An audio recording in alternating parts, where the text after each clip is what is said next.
maybe the future of the anime industry is just gacha games. Right? Apparently, they have $2.5 billion to play around with. Right? So you can expect some good shit out of these guys, hopefully. I'm like, okay, maybe there is a silver lining to gacha games. I know this is just copium. Maybe my gacha money is going somewhere. I'm an investor, actually. I'm investing in the future of the anime industry. That's what I'm doing.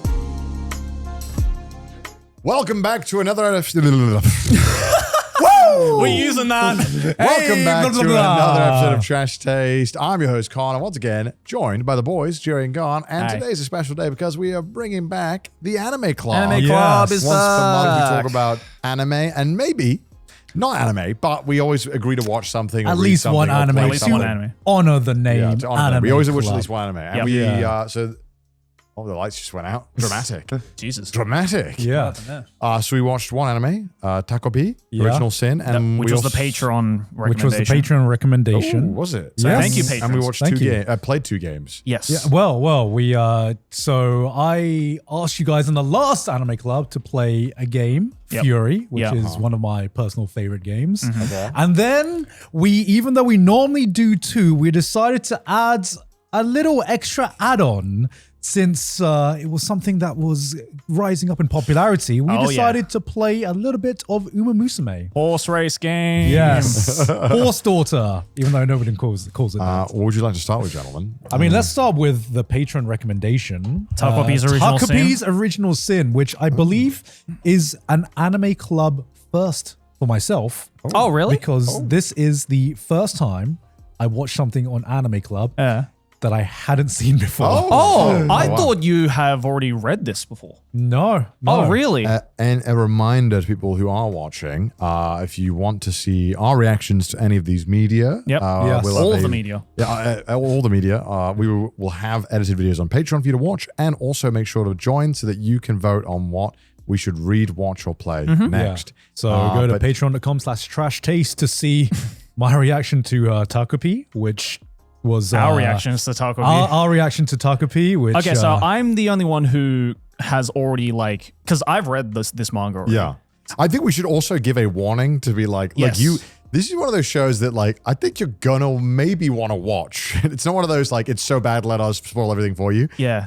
If you love really, really fucked up and dark themes, you might like this. And if you do, might want to maybe not listen here. But Yeah. how do you sell this without spoiling spoiling? this is on track to definitely be on my top list of best anime, some of the best anime of the year. I agree.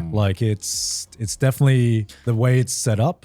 I'm definitely making a video on this on my own because there's just so much to unpack that I will not be able to unpack When you in said this episode. we should probably warn people, I thought you were gonna say we should probably warn people for a different reason. Nah, fuck that. because They know what it is. because when I watched this on Crunchyroll, it had not one but two pieces of content warning Yeah. It did on before the first episode starts. it did on the original Netflix as well. Look, Yeah. okay. Even that is look, it's got content warnings. This is one of those shows that us telling you literally anything about it is gonna give you something to go in when you're watching. Because I don't know anything. Yeah. You guys are just watch Takopi. Yeah. And I'm Yeah. contractually obliged to do so. So I watched it without asking any questions. Yeah. I'm glad I did. So you guys went into this completely I don't blind. want. Yeah. If you seriously don't listen to anything. Yeah. If you like fucked up things, watch this. Yeah, we recommend maybe pause this episode, go and watch it for yourself, and then come back because I think the best way to experience this is going in completely blind. Yeah. So I'll just talk about the production side of things without the story. The production side is some of the best you can find this season. so good. The art style is incredible. The music is incredible. The animation is great. Yeah. And the direction serves the emotional beats pretty much perfectly.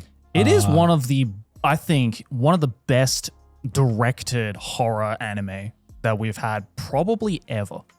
I want to say. That might be a big claim, but just the direction, as you were saying, just the art direction and the fact that because I feel like horror in the sense, even though Takopi isn't exactly horror. Because it's funny you say that because there is a great directed horror anime coming out right now. Oh, really? Takopi's Original Sin is a different type of horror. Yeah, it's like more. How would you even describe thriller? No, it's not even thriller. No, what would no. you even describe this? Emotional torture. Yeah, Trauma, the anime. Trauma. This is Trauma, the anime. In terms of what I think is a more traditional horror that's coming out this season, I would say The Summer Hikari Died. Yes. For some reason, I thought that's what we were going to watch, which I didn't mind. Hey, maybe that'll be in future. Yeah. I actually started watching that the other day because I fucking love this manga. And I wanted to see the anime, and it's so good. So far. Have you seen the first episode? I've seen the first episode. Bro, isn't this so well directed? It's so good. I completely forgot about this. We gotta stay on track.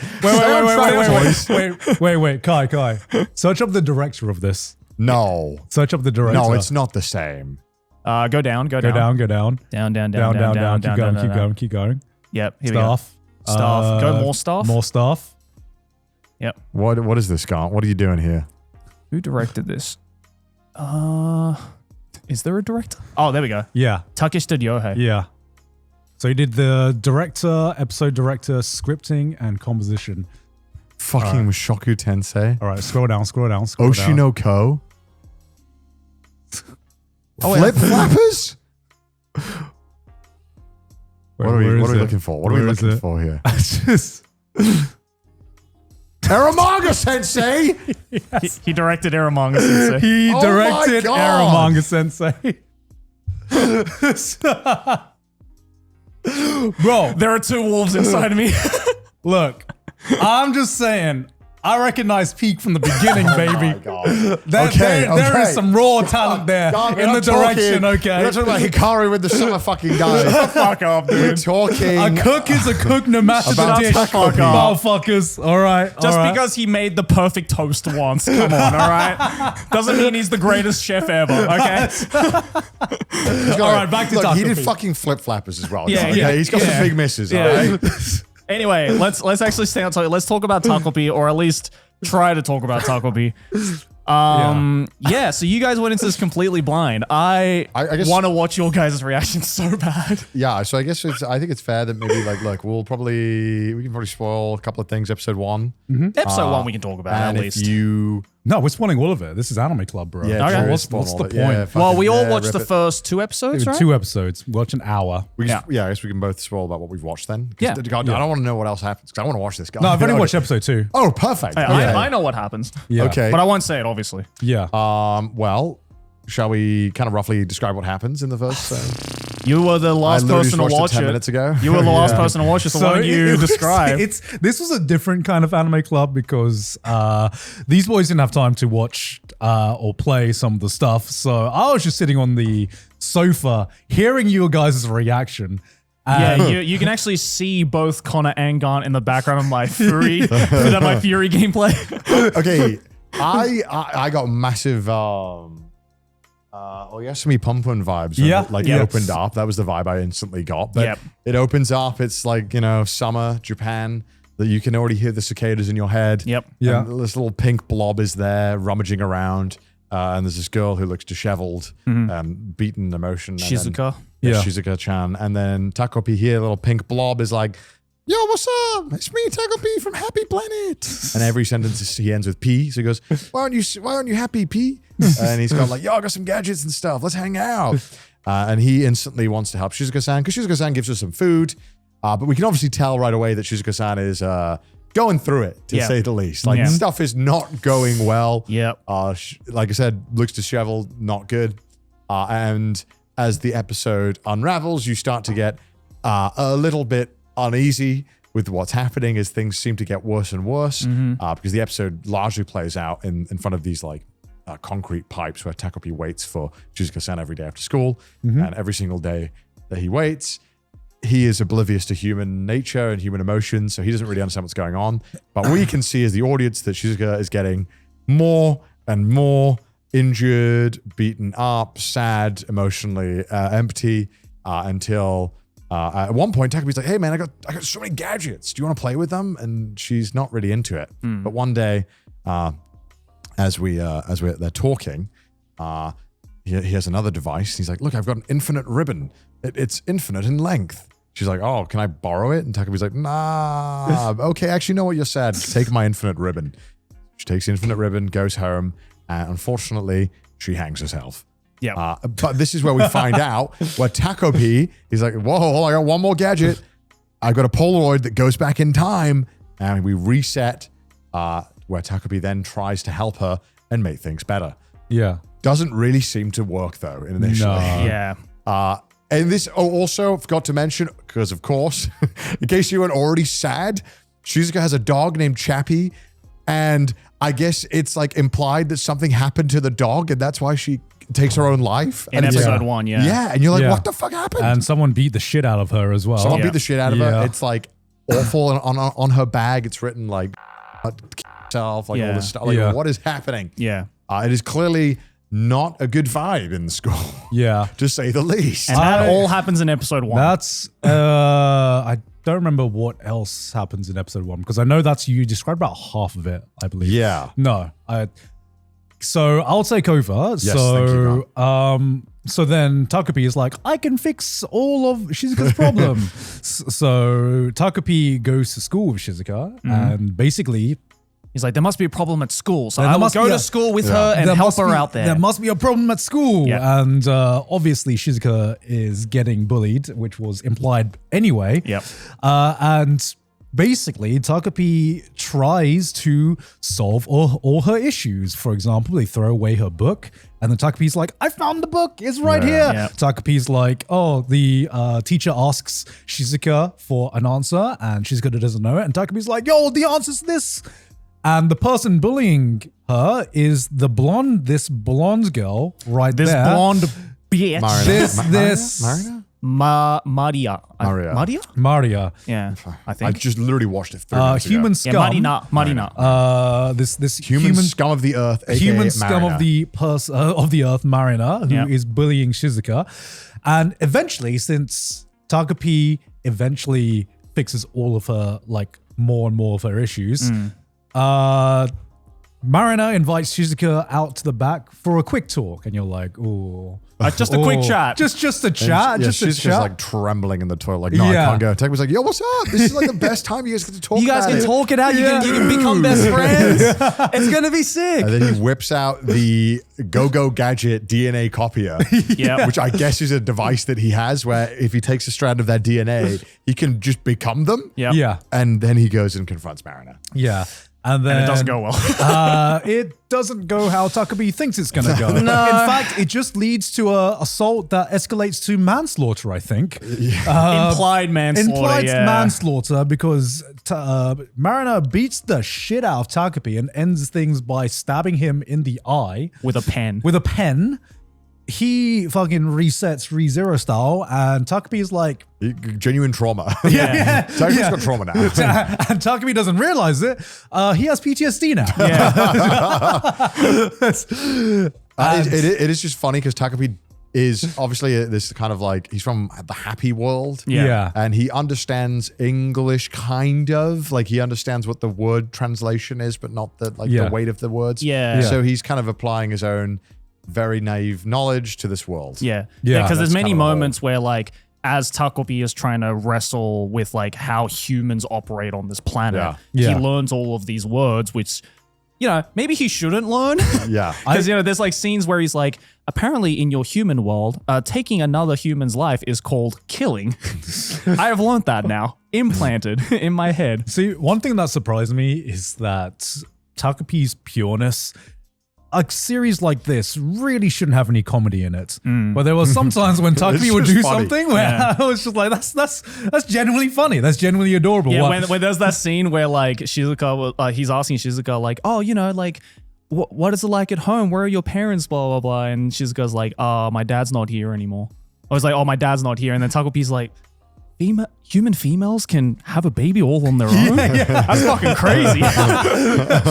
yeah. It's like, how do they reproduce? The fuck? She's like, I don't have any parents. And Takopi's like, where are your parents then? Where did they go? Like, where do they go? Are they coming back? Like Takopi takes everything on every single word on the surface level as much as you can possibly interpret it. And It is like blissful ignorance to the max. Yes. Yeah. As this first episode wraps up, you know, we all already hate Marina Yep. so much. And then the show kind of is like, but hold on a second.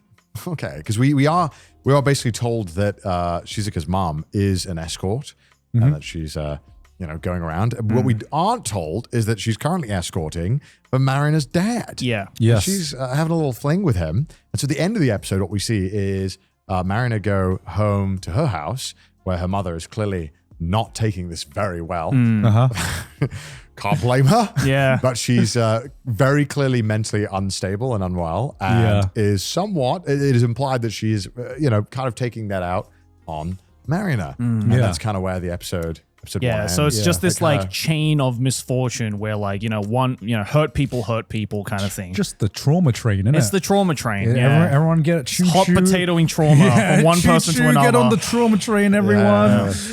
And then that leads into episode 2 where the bullying continues from Marina. Yeah, even though Takopi helped kind of stay off death. Yeah. For one day. It unfortunately is not. Might not last. Yeah. And there's this point where Takopi is just like, okay, Marina's like going to continue bullying Shizuka.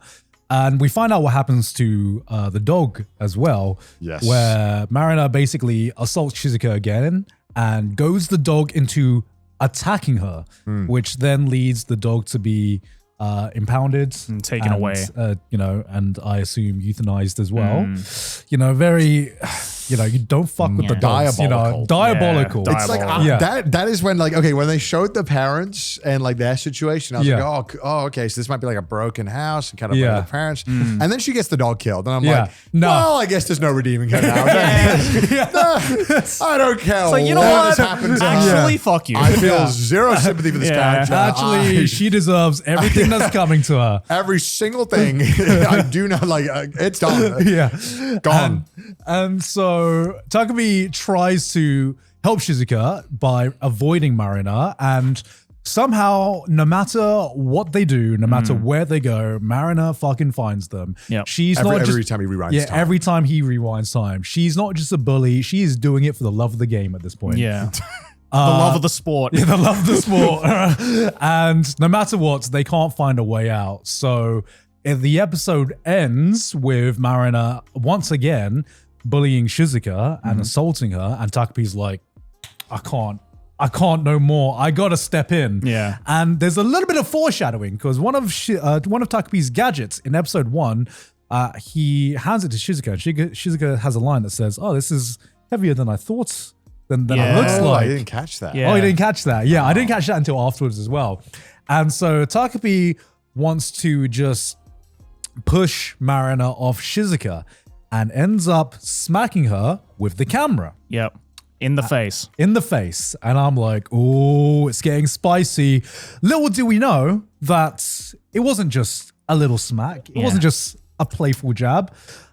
He fucking murders her. Yeah, you hear this Takopi, the guy from Planet Happy, killed her. You hear this bloody crunch sound, and it's like, oh fuck, not only have I killed Marina, but now the camera is broken and we can't go back in time anymore. So now Marina is basically just dead Marina's forever. dead. Yeah. Chappie the dog's dead. Yep. And now we're left with this mess. We got to live with the consequences of our own actions. And it also gets really weird because as Takopi's kind of coming to terms with the fact that he just killed someone, and obviously that was not what Takopi is intending to do. I don't even think he wanted to necessarily push someone, but I think I don't know what, obviously he's not the smartest. Yeah. He's trying to figure out what's going on. He's trying his best.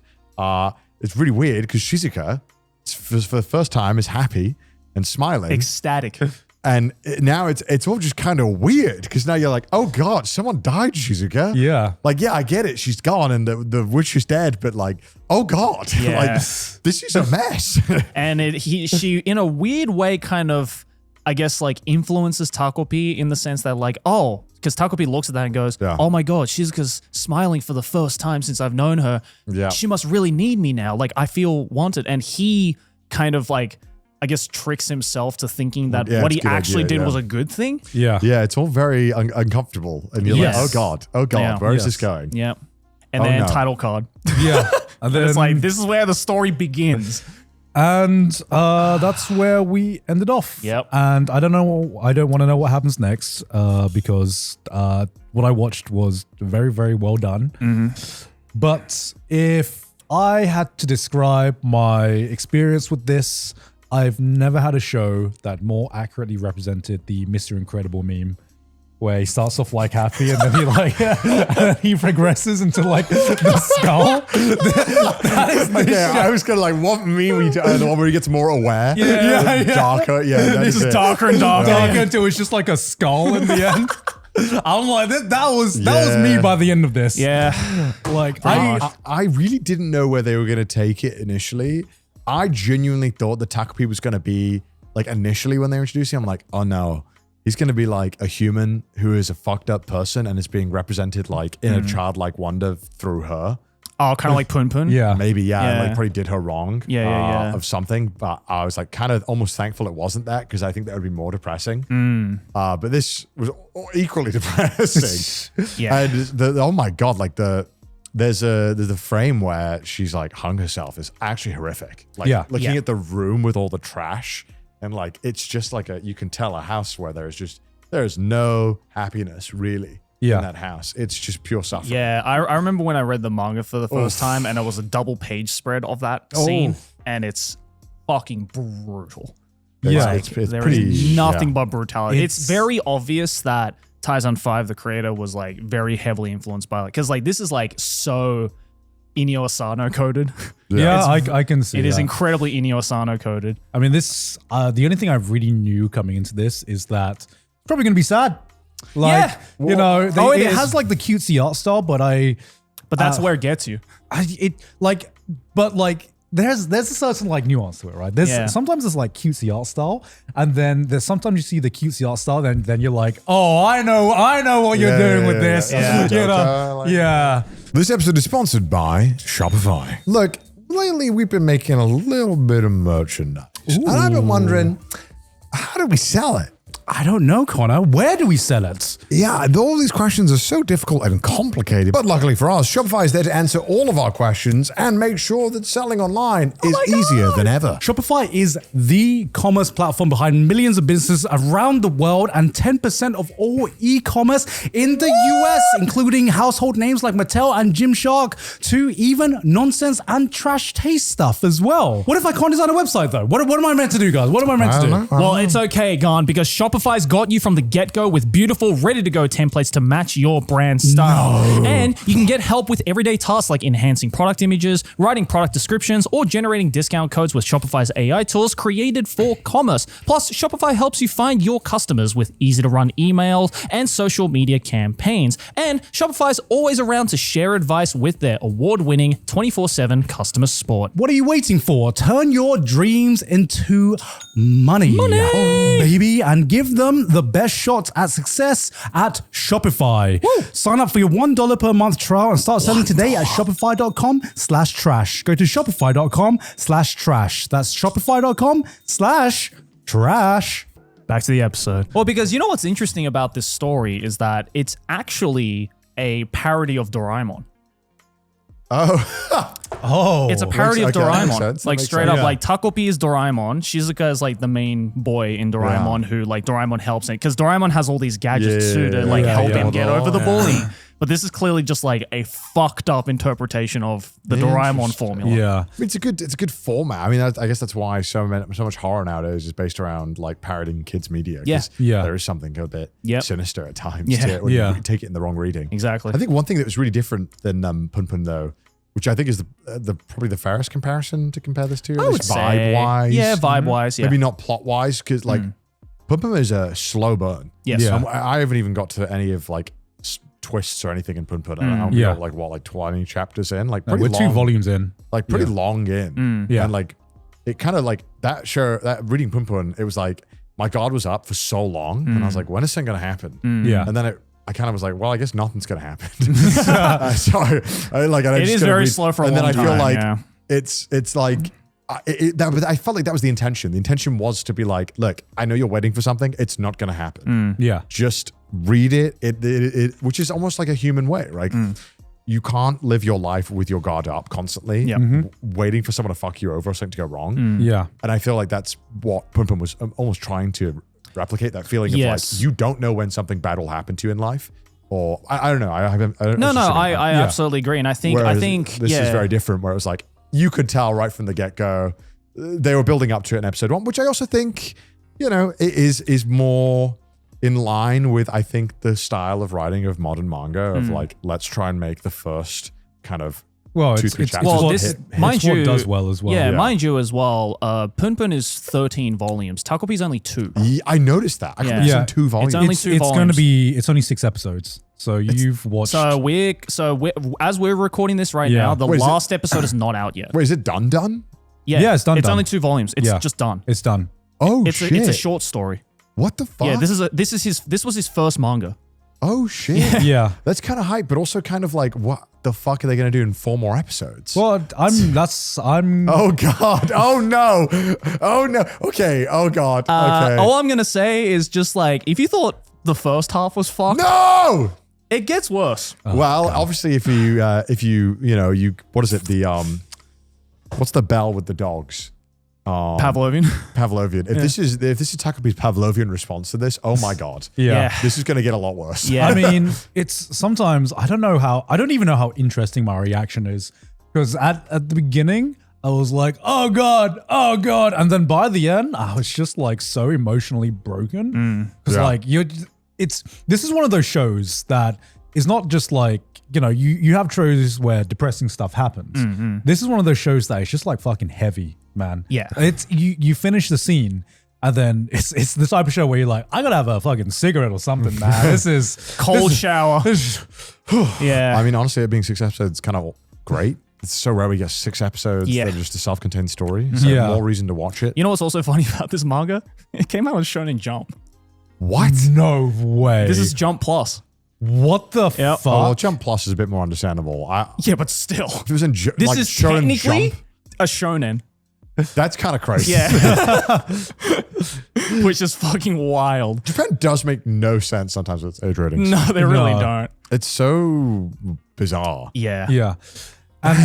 And just like, there were so many well-directed scenes that just that wasn't even like depressing. It just made you uncomfortable. Like, aside from the hanging scene, which for like, when they showed that scene, what made me uncomfortable was that, damn, they just kept showing it. They didn't let you look away for a second. They didn't shy away from anything. And then the second one was when Marina was beating the shit out of Takopi. I was like,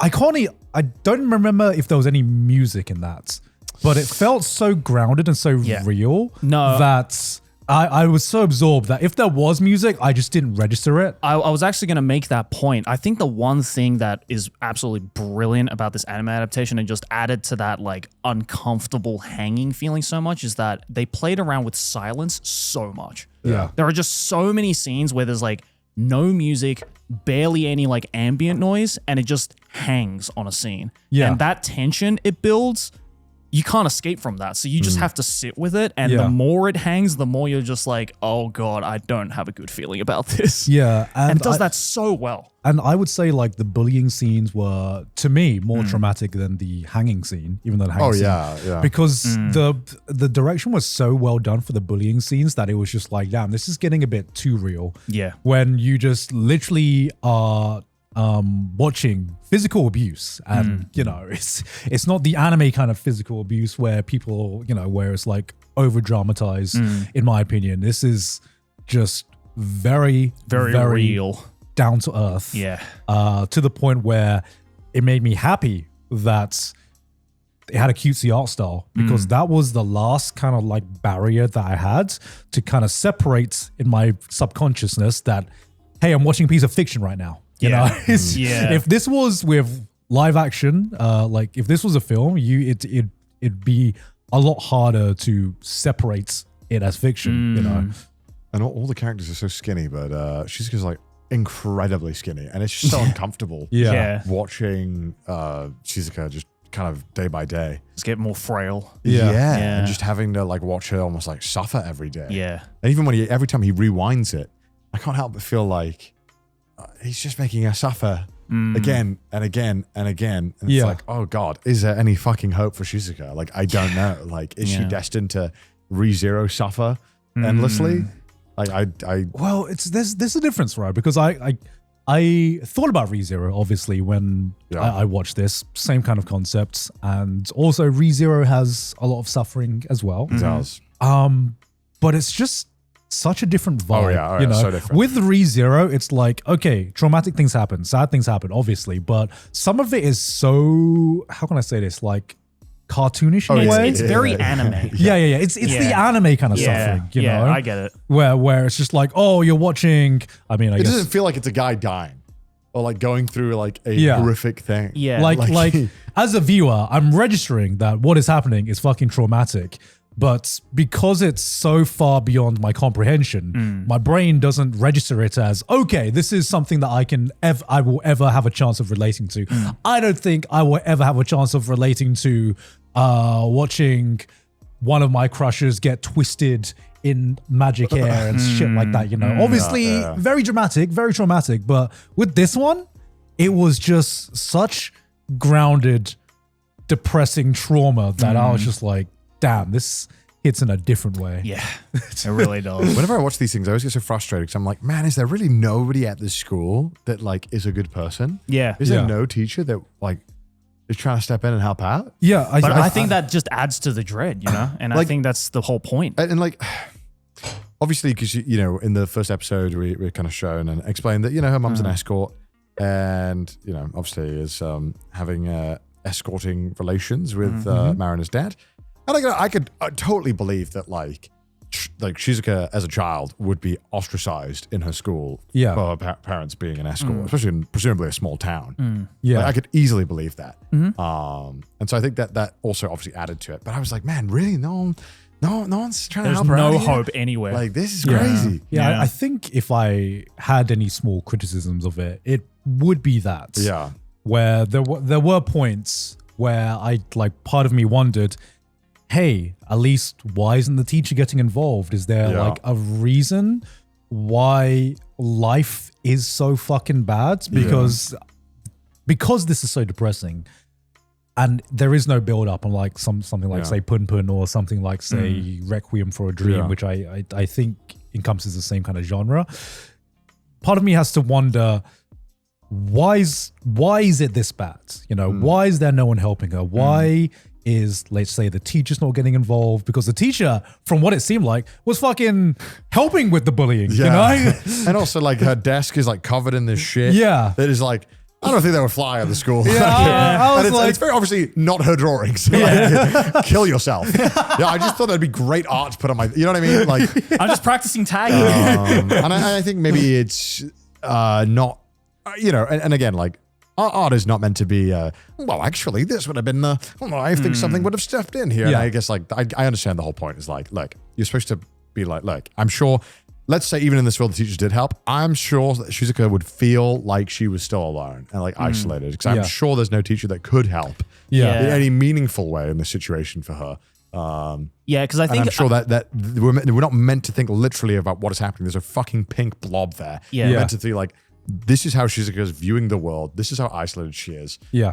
Just put aside, why is there no one helping? I think it's also implied through the storytelling that this has been happening for quite a long time. Oh, yeah. now. Oh, yeah, So yeah. it's probably, I think the viewer is just supposed to like take into the preconceived notion that she probably has tried to like ask the teachers or Yeah, get this is help like from the someone. final. And it's Yeah. just like, she is so, and nothing has worked for her and she is completely down in the dumps. Yeah.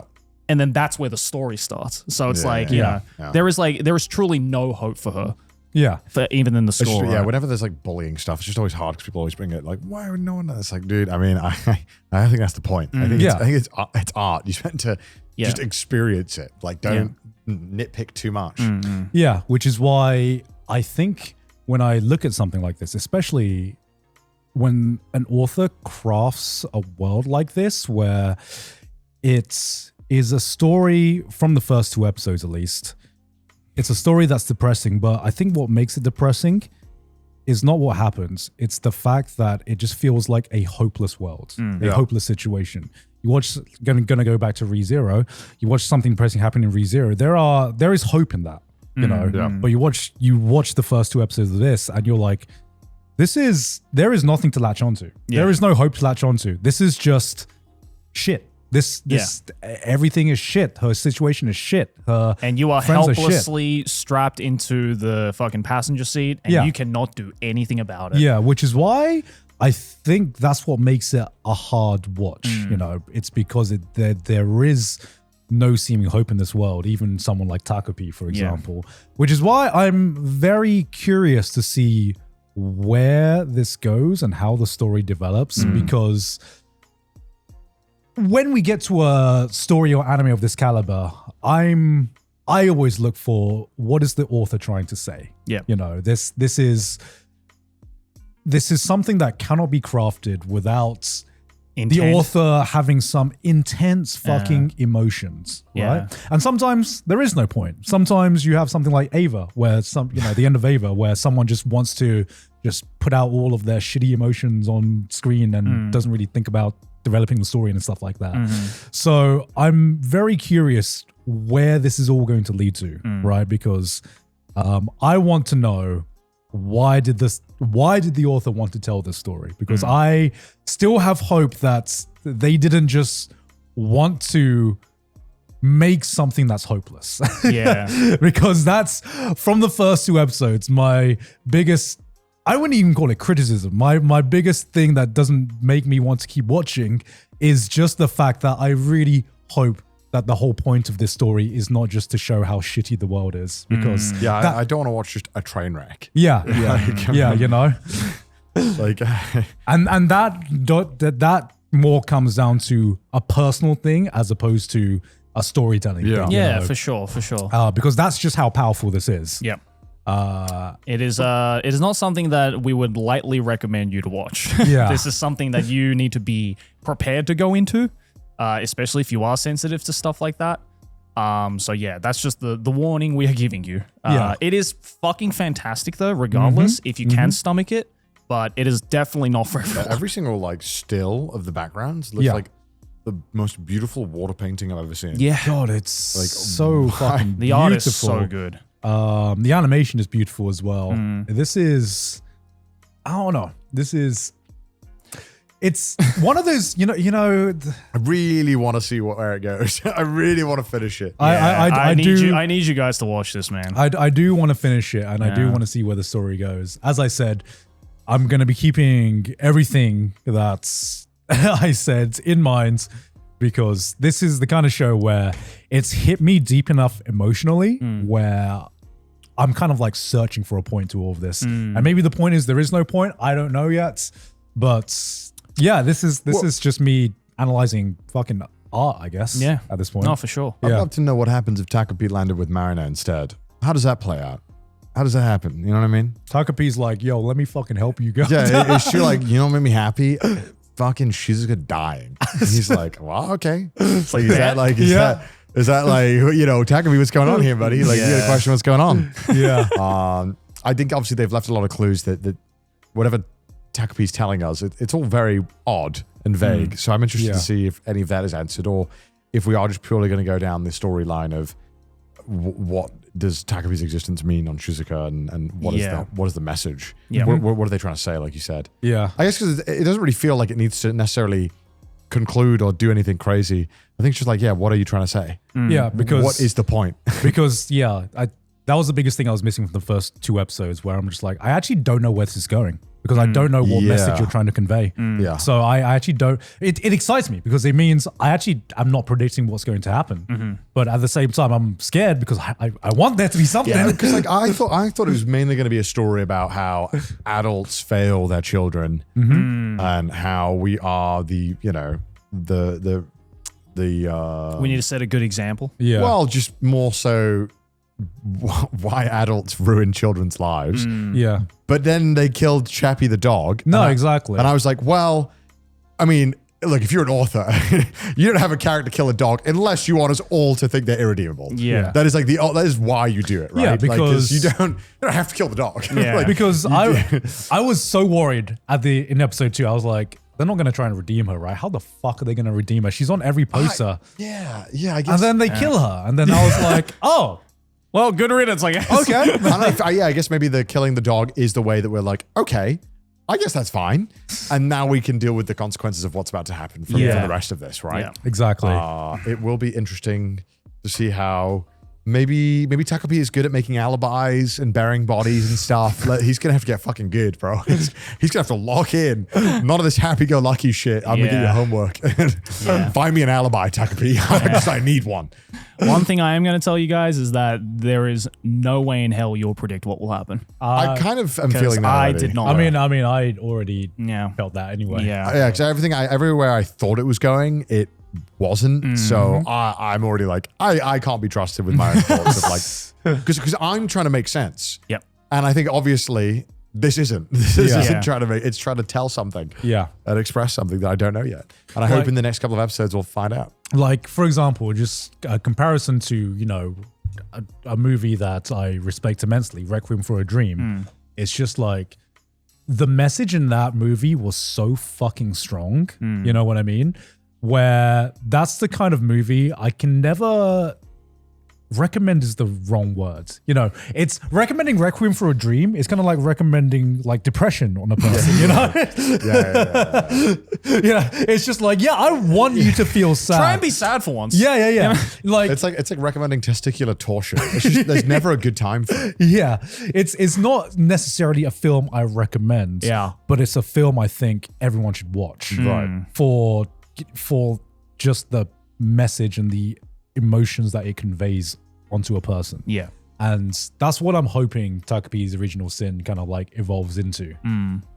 Where I am having an emotionally awful time watching this. Yeah. The scores are great, so I'm confident. Yeah. I'm hoping it delivers. I'm hoping that last episode is a banger. Yep. And this beautiful 6th episode concludes very nicely. And Ties on 5, you are fucked up. You're a fucked up mangaka, but you've made an amazing series. Yeah. And that was Takopi's Original Sin. Yeah. So, hey, look, if you guys really enjoyed this and want us to talk about it all when it's all done, we've watched it all, let us know down below because we might do that. I'm definitely making a video for my channel on this because there's so much to unpack. Watch the Patreon for our reactions. I didn't bring up any of my reactions because I don't actually remember any of my reactions.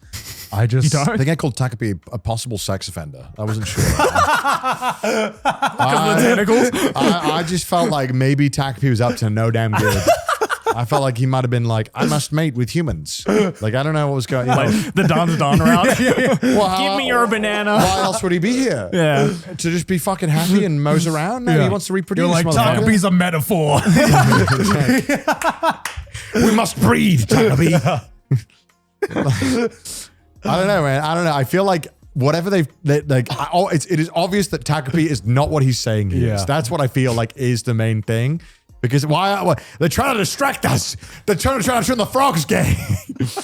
I think every character is trying to show us something that they're not, which I think is what makes this show so great. Yeah, maybe. Because you Takopi's a can't. metaphor for the Epstein files.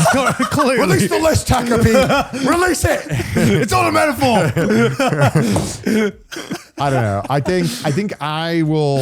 think what will make or break how I feel about what they're trying to do with all the characters is Azuma, what is his name? I think Azuma, yeah. Azuma. if he turns out to be a piece of shit in the next 3, I'm not even gonna look at your face, Joe. I don't want to look at the reaction. Okay. If he turns out to be a little piece of shit, I think I'll know how I feel about it. Yeah. Okay. So we'll see. Yeah, hell yeah. Good Yeah. recommendation though, Patreon. If Yeah, you want to thank you, see Patreon. our reactions, which I want to see your guys' reactions. Yeah. Yeah. So especially that first episode, it's all on the Patreon, and you guys can also recommend next month's anime club submission. If you guys want us to watch a specific anime, you guys can do so by Yes. voting over on the Yes. Patreon. Phenomenal So, suggestion. Thank you. yeah, good Yeah. suggestion, guys. So Great. go to patreon.com/trashtaste if you want to join in for the next one. But let's talk about Garnt, the one you my wanted us to. suggestion. Yeah, your suggestion, so, Fury. Thankfully, the patrons suggested such a banger of an anime that I didn't need to suggest one this time.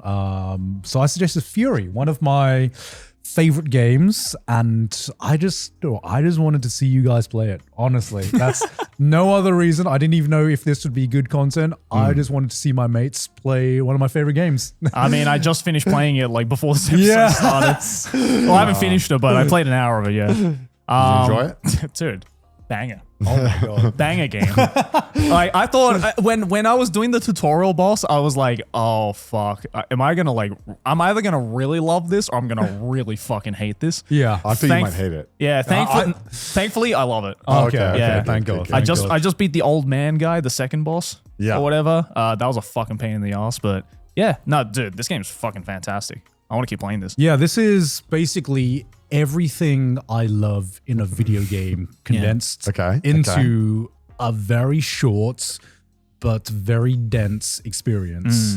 Because the game's not long, right? No. How long does it take to beat? How long to beat? How long to beat? Yeah, I don't know. I did it in one sitting as well. 18 Yeah, hours about- for 100%. No, that's- 5.5 hours. in Five like- and a half hours. Yeah. Okay. Yeah, I would say Wow, it's about 5 hours. So it's like you can finish this in one sitting. Yeah. And I did finish this in one sitting, and it was just like I still remember those like 5 hours, man. It was so fucking fun experiencing this for the first time. Yeah, I definitely had to lock in some of those sequences though.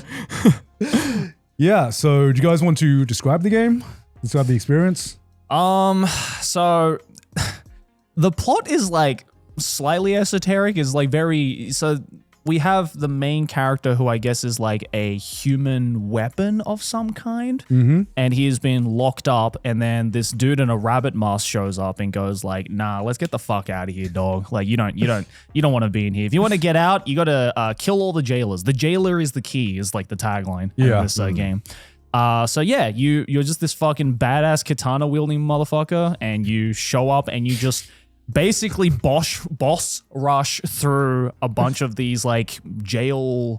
It's a boss rush game. Why is it such a hard? Yeah, I know, it's it's hard to boss say. rush game With like 8 different or 9 different bosses. Yeah. and through. there's like there's bullet hell elements. There is I guess Melee, action, Melee, parrying. Yeah. Yeah. There's just so many elements to the combat.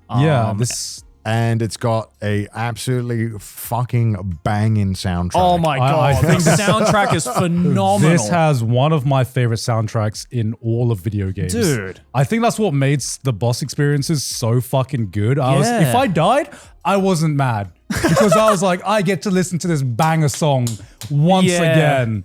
Yeah. And also the art direction is so nice. Yeah, I know. It's like so the colors clean. pop out so much. The design is all fucking great.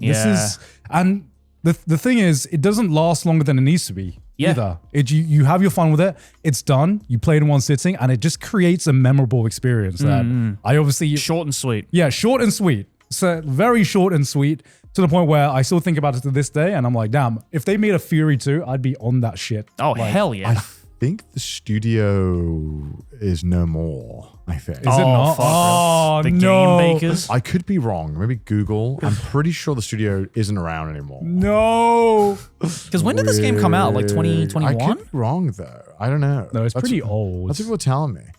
There's probably I could be wrong though. You know. I think there was a Wikipedia page. Go back. Maybe- There's a Wikipedia Yeah. page if you go down.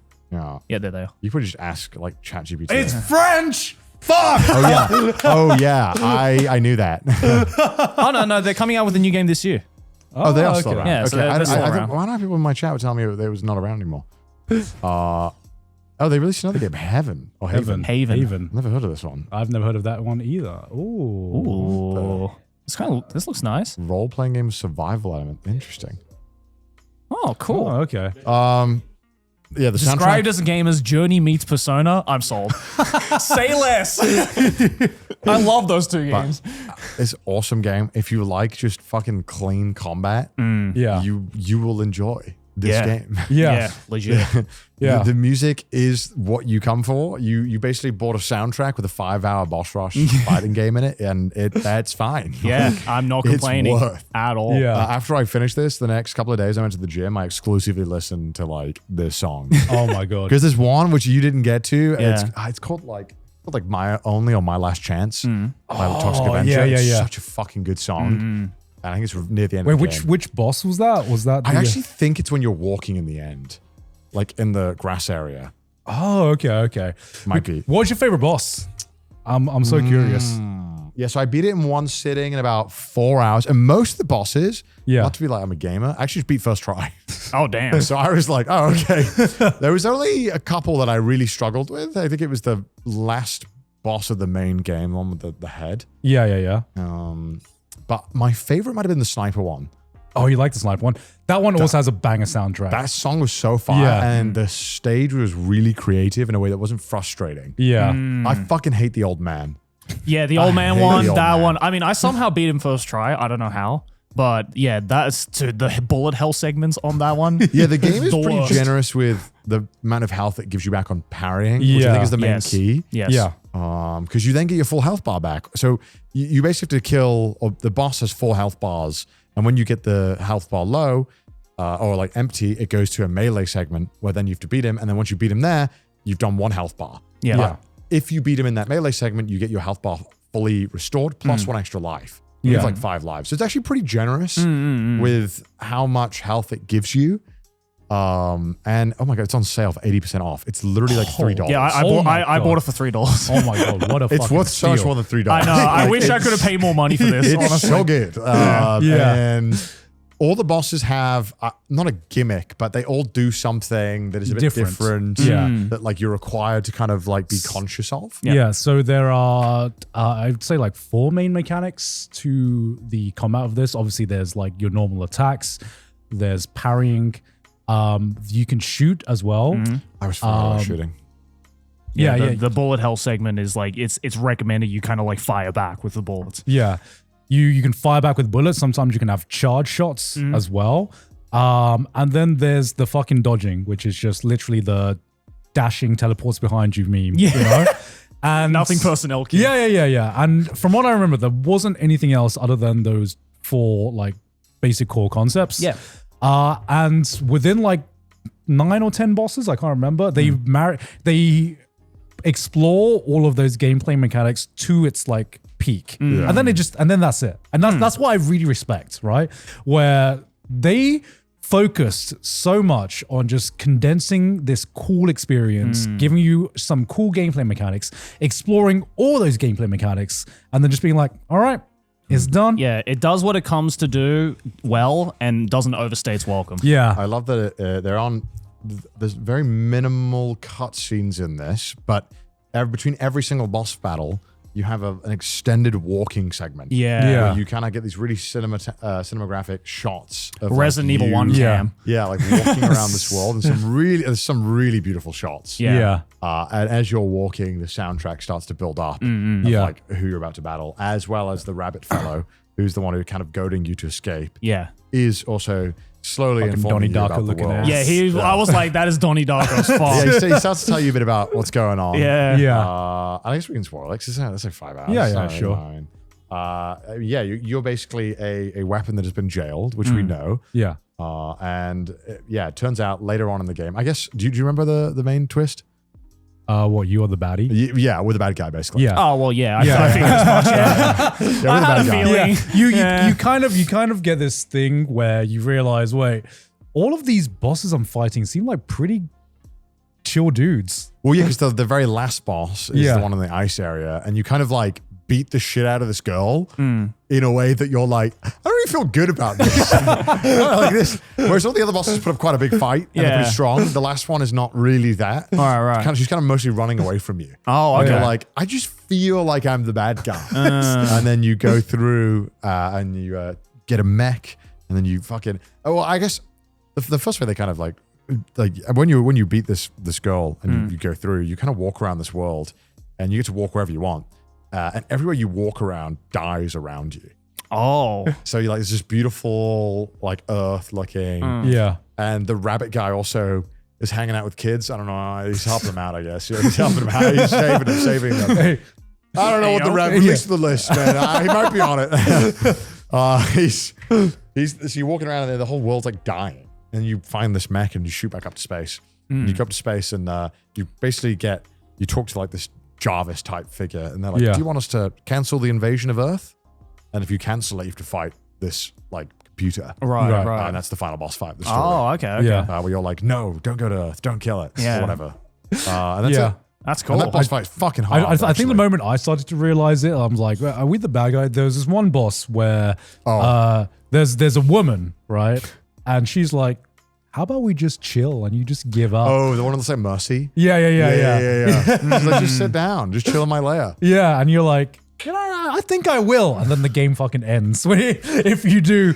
But then eventually you have to fight her and you're like, wait, something feels off about this. But my favorite boss battle was most definitely the samurai guy.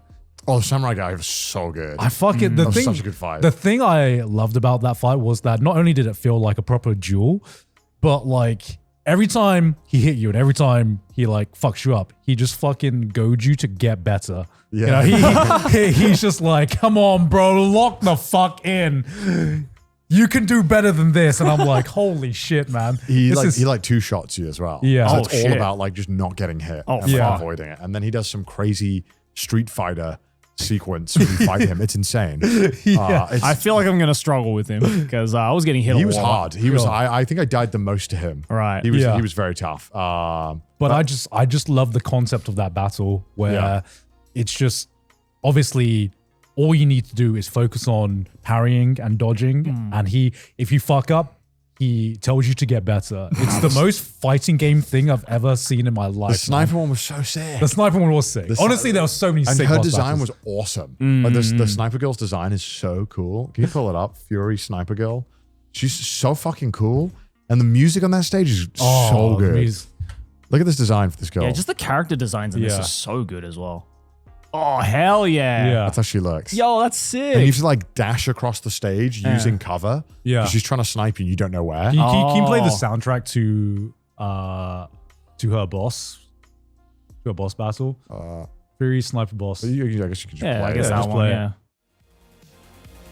It's so sick. Oh, the soundtrack in this. It's so good, dude. Put it up a little bit. Yeah, put it. Turn that shit up. Turn that bro. shit up, bro.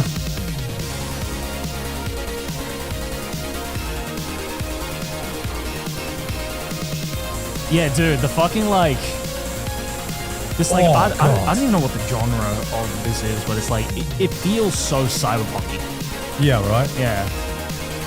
But the way the bass just like fucking, oh God, this is so good, man. Yeah. Now, this is a great recommendation, man. Yeah. This is a great game.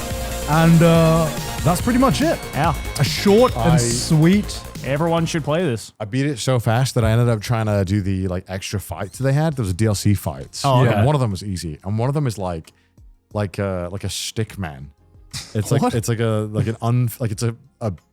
base polygon. Oh. It's called Bernard. Bernard. Bernard. I didn't even realize they were DLC fights. Yeah, type in Bernard and then show the image. And because I think I can only describe it Bernard. B-E-R. Yeah, there you to you. That's who you go. Oh, fight. what the fuck? Yeah, you What literally fight like an unfinished. the fuck? And he is like insane.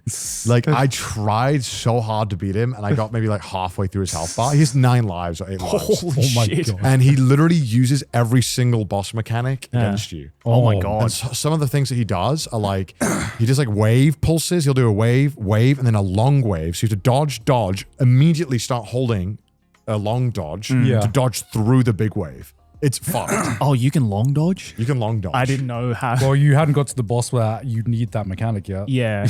Well, I mean, no, because the old man fight, there were like some waves that he would shoot out where it would just be way too long for a normal dodge. And I'm just like, how the fuck do you dodge this? You long dodge maybe? Yeah, but I didn't know you could long dodge. The game didn't tell me I could long dodge. Yeah, I guess so. Yeah. But yeah, that is Fury. Great recommendation, man. It's available for very, very cheap now. So if you want to keep yourself occupied Get for some of the best 4 or 5 hours you can ask for, then Even give if it a it's full download. price, man, get that shit. Yeah. Because this game deserves it.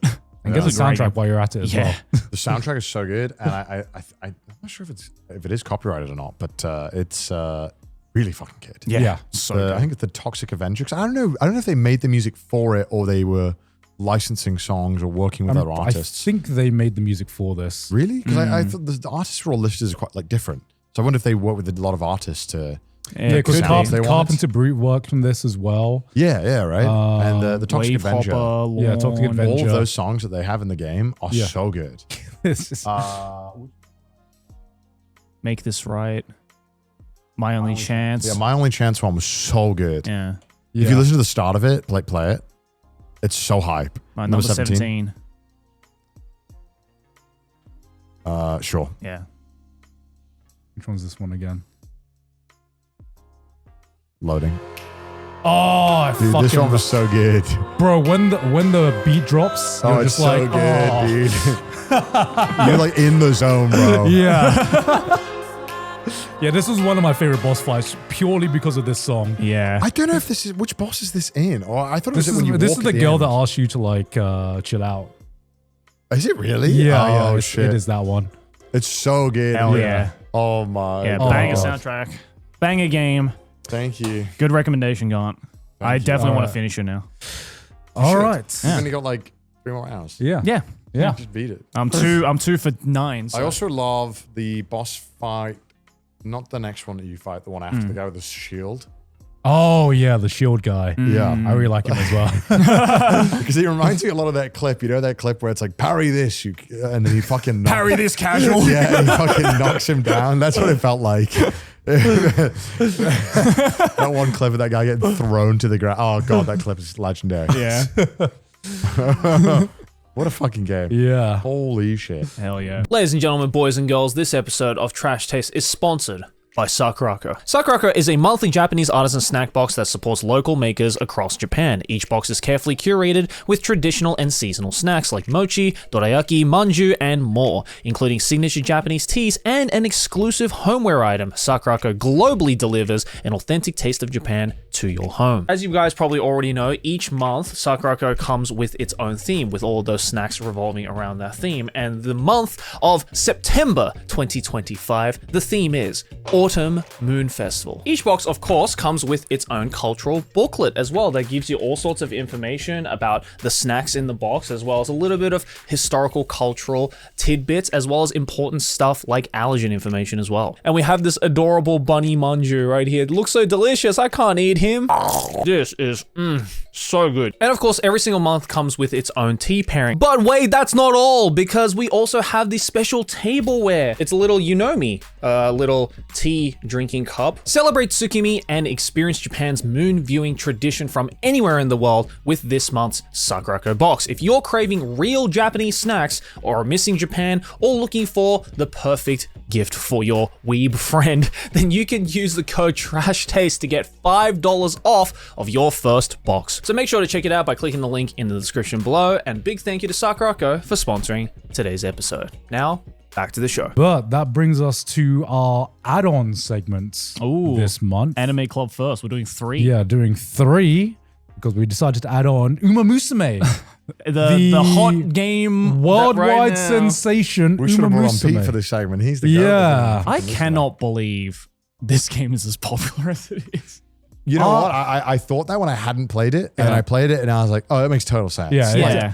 the gameplay mechanics, it's just a roguelike.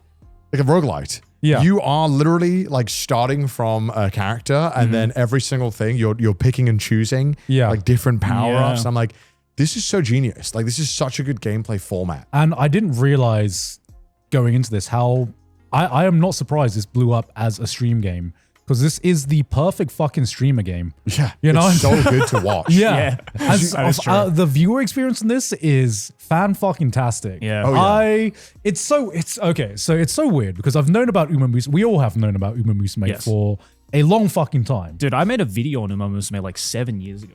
Well, I think we all thought, and there's a bunch of clips of us talking about when we were saying in the past, because we've always Yeah. thought like it was like a strictly degen game that only like people who are obsessed with idols would watch. Yeah. Yeah.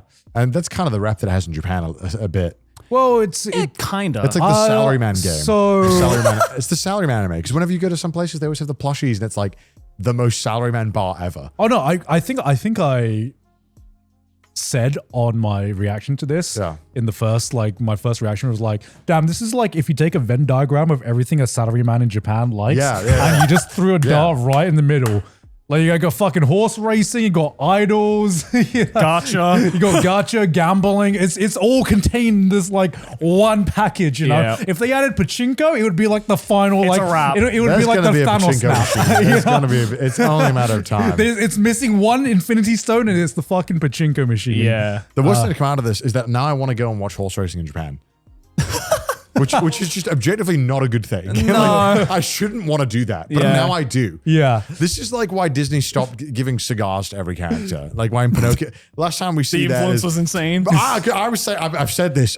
When I saw Pinocchio light up a cigar, it has irreparably changed my life course because I thought like, damn, that looks so fucking sick. cool. When he turns into a donkey and shit, and it's like traumatic, but he's Yeah. like sipping whiskey and smoking a cigar. I'm like, Pinocchio's fucking rules. I want to be Pinocchio.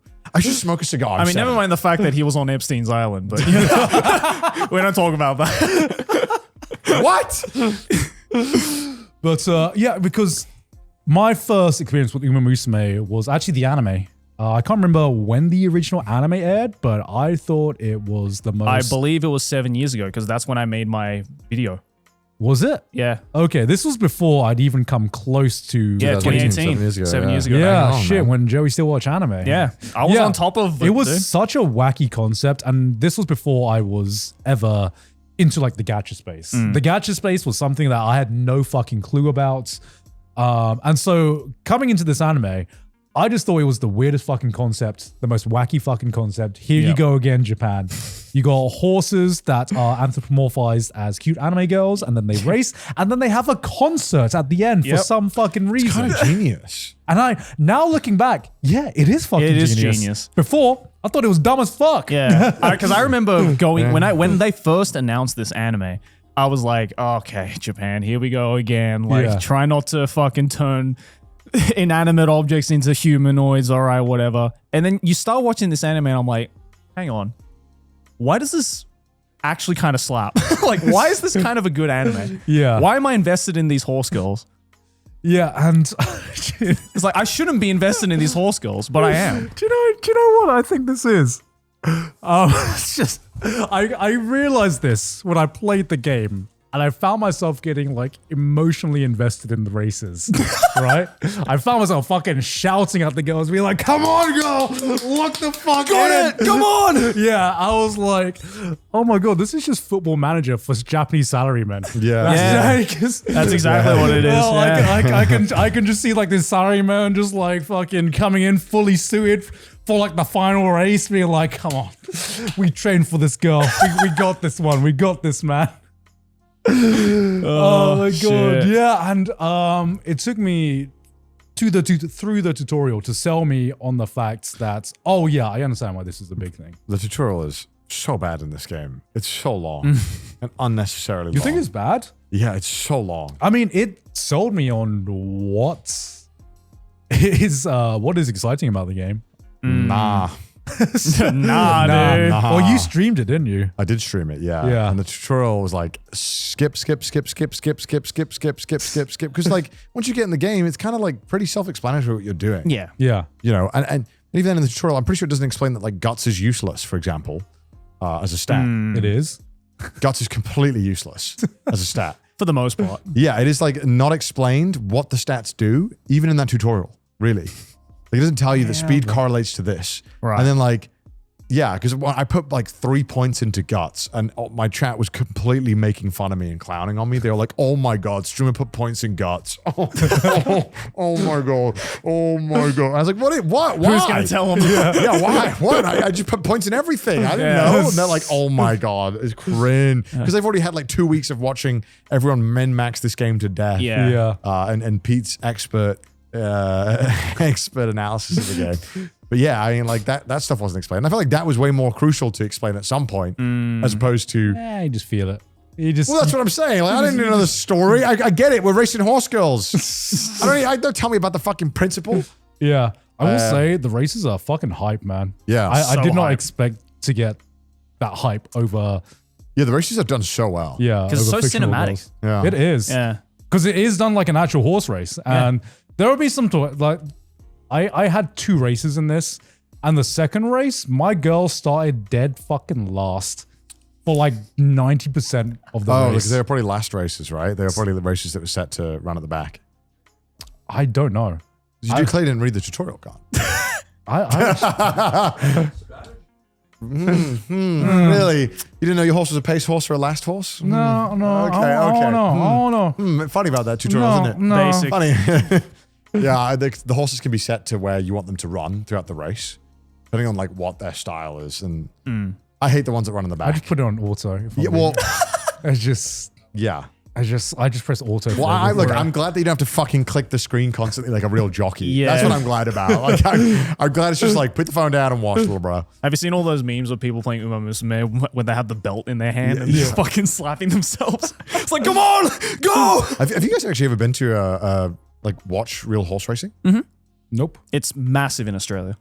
I mean, they fucking love gambling. Yeah, well, yeah, we love gambling. Yeah, I've been. Yeah, it's fun. Super fun. yeah, Even if you're not gambling, it's super fun. I've been to Chester race courses quite a lot because it's a pretty big race course, Oh yeah. and it was always a really common day activity to go. Yeah. And as accordance with UK law, you must get fucking shit faced while doing something Of course. because you're not allowed to do things in the UK without getting drunk. Yep. And so yeah, and then I went with my parents like 3 years ago. No, maybe 2 years ago now. So I'm doing all right. And look, as a gambler, I'm a degenerate gambler. I'm not interested in betting in the horse that is 3-1 odds on winning. I just don't care. Like, great, I get a 3-1 return. No, I want the Hail big or Mary. go home. I want the fucking Hail Mary. Yeah. And so my mom and dad are being super responsible. They put like £5, £10. I walk up to the guy. I'm like, can I have £50 on the 50-1 horse? and of course, none of these horses win. Yeah. And they're like, wow, you're so dumb. Like, yeah, but if I'd won, this would have been a story we all remembered. Of course, yeah. I do not care about losing that money. I wanted to have a good time. Yeah. But I'm watching my horse practically fucking limp and fall over as it's right in the back. I'm like, I guess there's a reason why it's 50-1. Yeah. It's like, this is the shit-nosed goblin who was never meant to be here. Yeah. We don't even know why. He's got 3 legs. Yeah, We're letting him run. The only way that my horse is going to win is if every horse drops dead right now. I've always maybe someone can inform me on this, or I always wondered how the hell did they get the odds for the horses? Like, where do they Usually come past from? races and Look, if there's anything I've learned is that these bookies are never going to do these odds unless they fucking know. Yeah. Yeah. So I'm sure they know. I'm Like, sure it's they must- past race data and like maybe data on the horse or the jockey. I'm sure Yeah. there's like a ton of things that go into this. Right. I imagine it's a I lot. don't think someone's just like, Yeah. I don't like that horse. 300-1. No, no, there we must be see, like a- we see like Blitzen Boy. I'm sure what the bookie sees is like, okay, it comes from this farm with this lineage and this racer Yeah. and this trainer. Right. I'm sure we can expect something of this quality. And even if it just from that, but I'm sure it's raced, and I'm sure I'm sure there's a very rigid structure. It's a lot of money in it. Yeah. So I'm guessing there's a lot involved. But it was cool though. I'm not sure. It reflects the amount of money bet on a horse. The more money that is invested, the shorter the odds. Interesting. Oh, I because see. the odds are constantly changing. It's when you're betting on something. Yeah. Oh. Because I noticed when I was there, they would have the odds, and then they would sometimes rub them out and put new odds. Oh, okay. okay. I Because did I not guess know they're that. not trying to give you a fair odds. They're trying to get the most money they can. Well, get their money back. Yeah, of course. Yeah. Of Essentially. course. Oh, that's interesting. Though. Oh, I didn't know that. But I mean, going back to Umamusume, Yeah. I don't know if it's weird to see it blowing up kind of past the anime community. And it kind of makes me realize that it's a cycle. There is always going to, something about anthropomorphized anime girls or anthropomorphized animals are always going to capture the public imagination. Oh, yeah. Because one super weird thing to see was that few days where you'd log on to Twitter, and I don't know if your guys' feed was the same, but there would be a post about Umamusume. Just about golden ship. Everything Yeah. about golden ship. Yeah, there would be a post about Umamusume and some like the real life horses, and there would people be getting like emotional over it. You know? I think it not being a Guna game helped a lot with its popularity. Yeah. 'Cause I think it's got a lot of mainstream appeal. Like, Well, I think I you think it's think- absurd, it's dumb, and you get into it, and it's actually just like kind of fun. Yeah. Yeah, I think it's the fact that a lot of these horses have like real life Yeah, counterparts, yeah. and I think they all have real life counterparts, if I'm not mistaken. I think so. I think they're all Japanese horses. They're all Yeah. Japanese horses. Because the main character, Tokai Teo, is like a really famous racehorse in Japan. So I'm pretty sure they all have, maybe not all of them, but Umamusume, do horses exist? I guess horses don't exist in the world. Horses Yeah. completely replace them. Yeah, it's it's cool though. I feel like you Yeah, get to they're- learn some fun They're things. based on like real life racehorses. So Yeah, it was they're real life, just the perfect storm of people searching up the real story of these horses because Yeah. of Umamusume. Yeah, I got recommended a YouTube short. I'm scrolling and it's like, I don't know if it was Gold Ship or one of them. It's like, this is Gold Ship. They've successfully won so many races and now they get to live their life retired. And luckily they have a 98% success at breeding. And so now this horse will get to live a lovely life in this retirement home in Hokkaido. Nice. I was like, okay, lovely. Cool. Well, we also cycled through the major horse breeding town on our last cyclethon. And it was kind of crazy. Yeah. Where is it? It's In so Hokkaido? we started in like Taiki. So Taiki Shuttle. If you played the game, you might. Taiki Satoru, Yeah, Taiki is one of the towns. You just like Obihiro, and you go down to I can't remember where it was. Basically, there's a giant mountain in the middle of Hokkaido, south, and we went up this mountain, and on one hand, on the one side of it, on the east side, it was like nothing, ghost town, and then when we crossed the mountain, we went into this major horse breeding area and thoroughbred producing town, Hokkaido. And it was kind of shocking the night and day quality difference of the town we were at before to here. Once we got in this place, it was like the most scenic, beautiful thing ever with the most immaculately paved roads. Right. And like you could tell there was some big money here. Right. And these horses go for a lot apparently. Oh, yeah. Lots of millions of dollars spent on single horses. Yeah. It is, yeah, it is kind of crazy, but the town is absolutely lovely. Is it Urakawa? Yeah, Urakawa. Yeah, that's what we went to. Urakawa, there it is, yeah. Yeah, we went to Urakawa. That's right. It was kind of cool Ah. because we'd seen fucking nothing for like 3 days straight, and suddenly, boom, with like the nicest town ever. It was on the way to Urakawa, so like as we were Right. coming in, that's where all the ranches were, Oh, there we go. and they were massive, massive ranches. Wow. Oh, that's beautiful. Yeah, really beautiful. Oh Yeah. yeah, this is that's the museum, the taxidermy museum, Oh, which shit. was quite the sight to see the taxidermy museum. Yeah. All the horses. No horses. Oh. Just animals that you're like, how did you taxidermy? How did you get this animal? How did you taxidermy this? Like what? Like some turtles and some birds that you're like, I swear, this is not a bird that you can just kill. Like this is like a protected. Like, they must be protected. Yeah, you're like, where did you get this? I'm fascinated with the story of how this came to be here. Yeah, right. They just found it. It just turned up like that. Obviously. Yeah, they just opened the door. It's like, oh, Yeah. there it is. Like, look, I'm sure if the bird dies at some point. Yeah. And sure, I think, taxidermy it for to be able to display it. Yeah. Sure, Mhm. I'm okay Preserve with it, that. yeah. I'm not one of those people that's like, you cannot do taxidermy. It's inhumane. Yeah. I'm like, okay, look, if you you want to preserve it for science and to show people, I think there's a lot of value to having that. Yeah. But how did you come about it? Where'd you get this? Where'd you get this animal? Where'd you get it? Where'd you get it? Where'd you get it, huh? Yeah, but it's man. really cool. Really cool part of Hokkaido. And Hell yeah. if you're interested in horse stuff, and there was one hotel that we stayed at which was a horse racing themed hotel. Oh. I'm sure Nabi will remember it. Yeah, the horse racing hotel Hokkaido, and it was just kind of bizarre because we checked into the room in the Obihiro. Yeah. Obihiro is a big racetrack there, and we wanted to go and try and watch a game, race, but I wasn't in season. Yeah. And this hotel, the keys you get were like giant carved horses. Wow. So you got a tiny little key Yeah. with a massive carved horse, and it was for people to come. You know, when they wanted to come buy horses, Yeah. come stay in the horse themed hotel. Or if they wanted to watch horse racing, they could stay in the horse themed hotel. Everything was horse themed. Hell It was yeah. crazy. That's cool. I felt like I was living in some kind of nightmare. There's I guess what's the other horses as well. That's at the. Were they there as well? Oh my god! course. Of course they were. I literally bought a pin badge. Yeah, show the rooms, dude. I didn't stay in this room, but there was a lot of rooms where it had like jockeys and horses on the walls. Mine, unfortunately, cute. I think just had Aw. like a silhouette of a horse. I think it was. Yeah. Um, Wait, what is that? Wait, scroll up. and it is kind of crazy how there's Umamusume discount. Yeah. oh wow, The hotel has a Umamusume discount. Apparently, I didn't know that until like, It was a good, and I remember that's where we ordered curry. And God, everything was wrong. It was so funny. They had like an Indian curry menu, and it was everything that we ordered came out wrong. It was so funny because it was like 10 of us rocked up, and they weren't ready. Yeah, but it was really good. And that was where we because we went there, and there was a giant slide. It was like the most, like, I cannot preface how weird it was to go from literally nothing and like kind of a lot of these players in Hokkaido kind of had, there's no one there, there's not a lot of money, everything's kind of like really old, and they're kind of maintaining 80s infrastructure like as much as they can. Yeah. And then you literally cross this mountain, or sorry, not even mountain, but you go to this town, you're like, what the fuck? Everything's so nice. And there's clearly so much money. And it very much feels kind of so bizarre.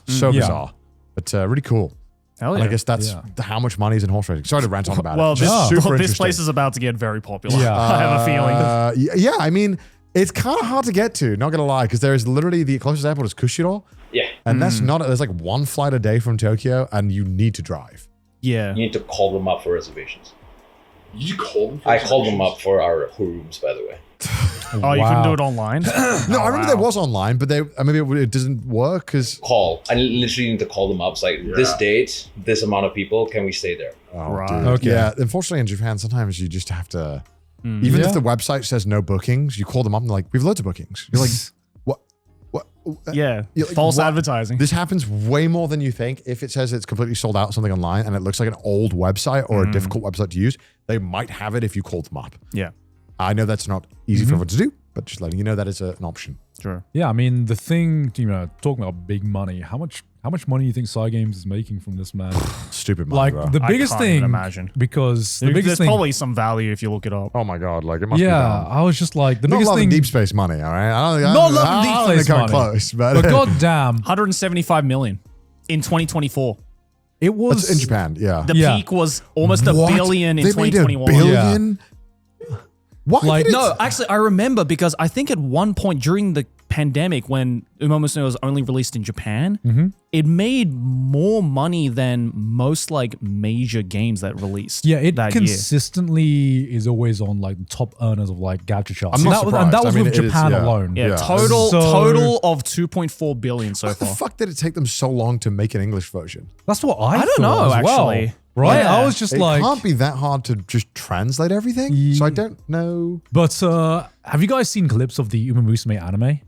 I have seen some clips, yeah. Bro, it goes so fucking hard. I've seen It's good? I've seen all of it. No, Umamusume was the one because it was the first time you watched a kind of like a gacha game adaptation, and Cygames. I think the anime came out first, actually.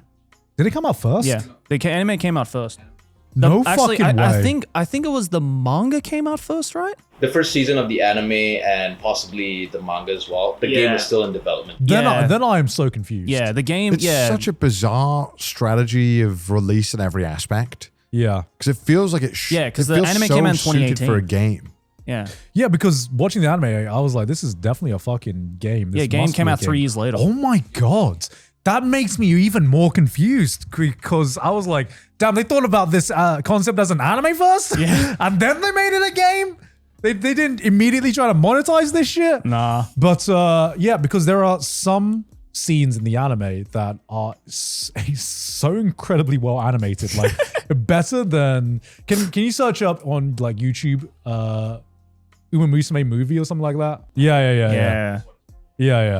I was just like, this is for a gacha game adaptation. Some of the cuts of this look absolutely fucking insane. Yeah, I've seen the animation. It's kind of Yeah, bonkers. yeah, Randy, The animation is fucking bonkers, man. I would say that even though Cygames has got a lot of money in like the gacha game from the gacha game, I think they're one of the few companies that have used the money well. Yeah. Because Cygames Pictures, who animated this, is doing some of the most like exciting stuff and one of the most exciting new studios out there right now. Oh, she about to pop off. She's about to pop off too. She's about to ulting. ult. This She's is about like, to ult. this She's is like ulting. bonkers, bro.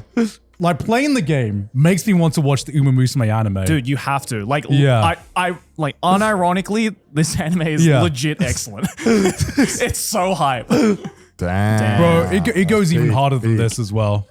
I believe, dude. Yeah. You can stop that. Like, Hell yeah. because I think Cygames Pictures, they're doing the Some Hikari Dive, which we talked about as well. Basically every anime they make is just of the highest fucking quality and of the highest fucking production. And I'm like, damn, maybe the future of the anime industry is just gacha games, man. The funding that comes from gacha games. I mean, apparently they have $2.5 billion to play around yeah, with. right? So, right? yeah, you can expect some good shit out of these guys, hopefully. Like, I'm like, okay, maybe there is a silver lining to gacha games. I know this is just copium. Maybe my gacha money is going somewhere. This is just copium, you know? I'm an investor, actually. You know, I'm investing in the future of the anime industry. That's what I'm doing. That's what I do you say get- every you get time I you get pull dividends, gacha. or you just get sick episodes. It's like time to invest again. I'm just watching that. I was thinking, man, I'm just excited for JoJo Part 17, Oh, which is also coming out soon. yeah. Legit. When's that coming out? I don't know. I mean, they announced it, and Probably next year, right? Yeah, the gap was, I think, like, what was it, like a year between when they announced Stone Ocean and when it came out or something? Yeah. It wasn't too crazy long. Yeah. I'm really excited for that. I really fucking hope. God, I hope. I'm praying they go fucking dummy with it. Jesus. Well, it's just like, I feel like part 6 just didn't catch on. No, I think it's a couple of reasons. I think 6 has a really fucking weird story that I think might not have hit as hard as part 5 for a lot of people, I think. Because part 5 is just kind of I mean, part 5 gets confusing as well. 5, how do I say this? I don't know. It's just like me and my bisexual boys having fun Yes. in Italy while we look sexy. Like Yeah. that's kind of it. And it's so absurd, but really fun. Whereas I think 6 was trying to do something a bit more interesting, and the ending was, I think, a lot of people don't like. Yeah. And I think there's a lot of reasons why I think people might not like 6, but mainly I think it was the fashion in which it was released. I think it really hurt. Yeah. Yes. There was no hype around it because it was dropped in 3 batches and Worst Yeah, mistake. there just wasn't the memes. You know? I really hope we get weekly JoJo. Yeah. I'm hoping Yeah. it is because I really want, because it'll be like a year, I think. I don't know how many episodes they're going to do, but it has to be presumably at least 40 to 50 at It least. is, yeah. It is the longest out of the 7 parts. So I think if they're doing the same speed adaptation as other parts, it'll be 50 plus episodes, it'll have to be, yeah. which I think will be really fun to do weekly. Is it one of the longest parts? think it is Not 8 is currently the longest part, but out of this first 7, 7 is the longest. Yeah. So Yeah. I think Yeah. Really. So Hope that's we get weekly. at least 2 cores worth of episodes. God, Yeah. if I see 12 episodes, I'm gonna cry. Yeah, it's so Jova if it's 12 episodes. Yeah. I think it's just Yeah. gonna be Even unless- 24 episodes, I think is Jova, kind of. They're gonna have to cut out a lot. Yeah, I think that would be a big worry. Yeah. I mean, but like, I feel like it's a safe bet. Yeah. I feel like 50 episodes is a safe bet. Yeah. You like the show will do well. Oh, of I course. think. Come on, I'll buy I merch. mean, I'll buy his- merch. It's a fan favorite. historically, JoJo has always had the episodes as needed. You know, I don't Yeah, feel like so that's why I'm not worried yet. Yeah. Mm. If I see a Like, 12 if they- episode, I'm like, If they refuse to cut episodes out of part 3, I'm like, nah. True. That is true. That is true. like sacrilege say you can cut anything from JoJo, but Yeah. there's a lot of bloat in part 3 that Yeah. I felt like Yeah. I'm like, Yeah. wrap I it up, agree. wrap it up. Yeah. The bath demon didn't need to be 2 episodes. We could have gone through this one a little quicker, not gonna lie. But dude, I also I was trying to go to watch anything in the cinema recently, and I watched Superman, which Oh, how was it? It's fine. It's fine. It was fun. Yeah. It was good, Yeah. but it was it was James Gunn. Okay. Not as good What- as what I does that got it to- mean I anymore? mean, like he delivered. It was a fun movie. People acting like it's the second coming of Jesus Christ in a movie form. No, People love Superman. I you know. I'm like, yeah. look, it's fun. It's a very good 7 out of 10 film. And if you Okay. like James Gunn, aka Guardians Well, of the did you Galaxy, like the previous Man of Steel? Man of Steel. Not really. I like Henry Cavill. Yeah. I don't particularly like Man of Steel very much. Too serious? How is this Superman different, would you say? I suppose more return to the kind of norm. Yeah. Still adding a bit a bit of seriousness there, but not nearly as much as Man of Steel added. Okay. Yeah, overall, it's okay. But I wanted to watch literally anything else because I was like, I want to watch a movie that's not a superhero film. There was obviously only Fantastic Four, but I couldn't because every single cinema in Japan right now is just fucking Demon Slayer. Demon Slayer, yeah. I literally looked yesterday and there was 30 showings in one cinema of Demon Slayer in the day, and like every other film had like one showing. And I guarantee most of them, if not all Yeah, of them, most were of them full. full. Most of them Yeah. Yeah. Yep. It was like I'm sure this movie's peak. I'm sure it's great. But I'm like, I want to watch a movie that is Anything not else. this. I literally will watch.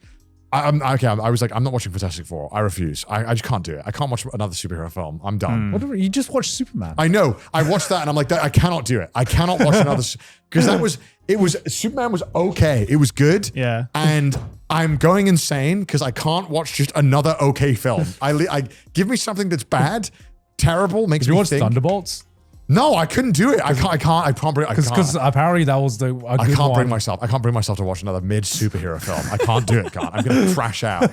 Yeah, I feel you. And I was like, I was so close to watching Fantastic Four because I was so desperate to go to the theater because I just wanted to go to the theater. I love going. Yeah. And I was like, I can't do this. I can't watch this film. I can't do it because I know it's going to be okay. And I'm going to leave and I'm going to feel nothing. And I'm not going to think about this movie ever again. I'm not doing it. And I was like, why? Why is Demon Slayer running this country this week? It's like, Because Why don't you Demon watch Demon Slayer, Slayer? it's because Demon Slayer runs the fucking Japanese economy at this point. I'm not caught up. And I feel like maybe I don't need to be. Maybe I can just rip it. It's fine. You could probably just rip Wait, it. what's the last thing you watched? I quit halfway through the Swordsmith arc. Oh, what have you missed? Probably too much to really just go into it. But I know that animation is going to be pure pornography. Yeah. It is. So like I want to watch just to like sit there and like have a chub. But I feel like to truly get goosebumps, I need to kind of be invested. Damn, you stopped in the Swordsmith arc? It was so boring. The arc afterwards, that's It was the boring, real. Was the arc afterwards good? Huh? Was it good? No. What? It's just, nah. Is everyone who's watching these films caught up? I'm caught up. Yeah, of course they are. Yeah. They can't be. They How have to can be. this many people sat through the Swordsmith arc? This is how I know the world is coming to an end. No, the They arc, sat through the Swordsmith arc. You couldn't pay me. I didn't even get that far. It's so hard to sit through that arc. It's so boring. Yeah. I wouldn't say it's boring. I'm it crashing is, out. No, it is I'm- a step down from the season 2. Like I had my problems with the Swordsmith arc, but I mean it's still the same old Demon Slayer as season 1. I would say It is, but it didn't give you like any of the juice that like you wanted, and that was the only thing that kept me around. I don't like the way you said juice. You know what I mean? Like that the tingles from the animation, Yeah, and the what was the arc before the one with the Mugen Desha? Yeah, no. That was the one before. The Season geisha town. Yeah, Season 2? I can't remember the name. You know the one. I'm Yeah, I talking know. about. I know the one you're talking about. Yeah. That was when after the train, I was like, that train was great. I was like, that was fun, you know, Yeah. and I loved the character. And you know that one, I was like, there's no way it'll fucking keep me invested. And I was like, oh my god, Yeah. this is so good, and it was amazing. Especially the obviously the fighting and stuff, which is mainly what you watch it for. I know. Yeah. But the Swordsmith arc was like, oh my god, how have you made this show so boring? Great. Because he's gonna last one episode in the Hashira training arc. That's why I genuinely don't. Is that the arc after? Yeah. That's why I just don't think I can do it. I genuinely don't think I can sit through it. Because how long is it? If you got through if you were like, oh, I stopped through the Hashira training arc, I'm just like, you don't need to watch that. Just watch the last episode. The Hashira training arc is the famous arc that IGN gave a 3 out of 10.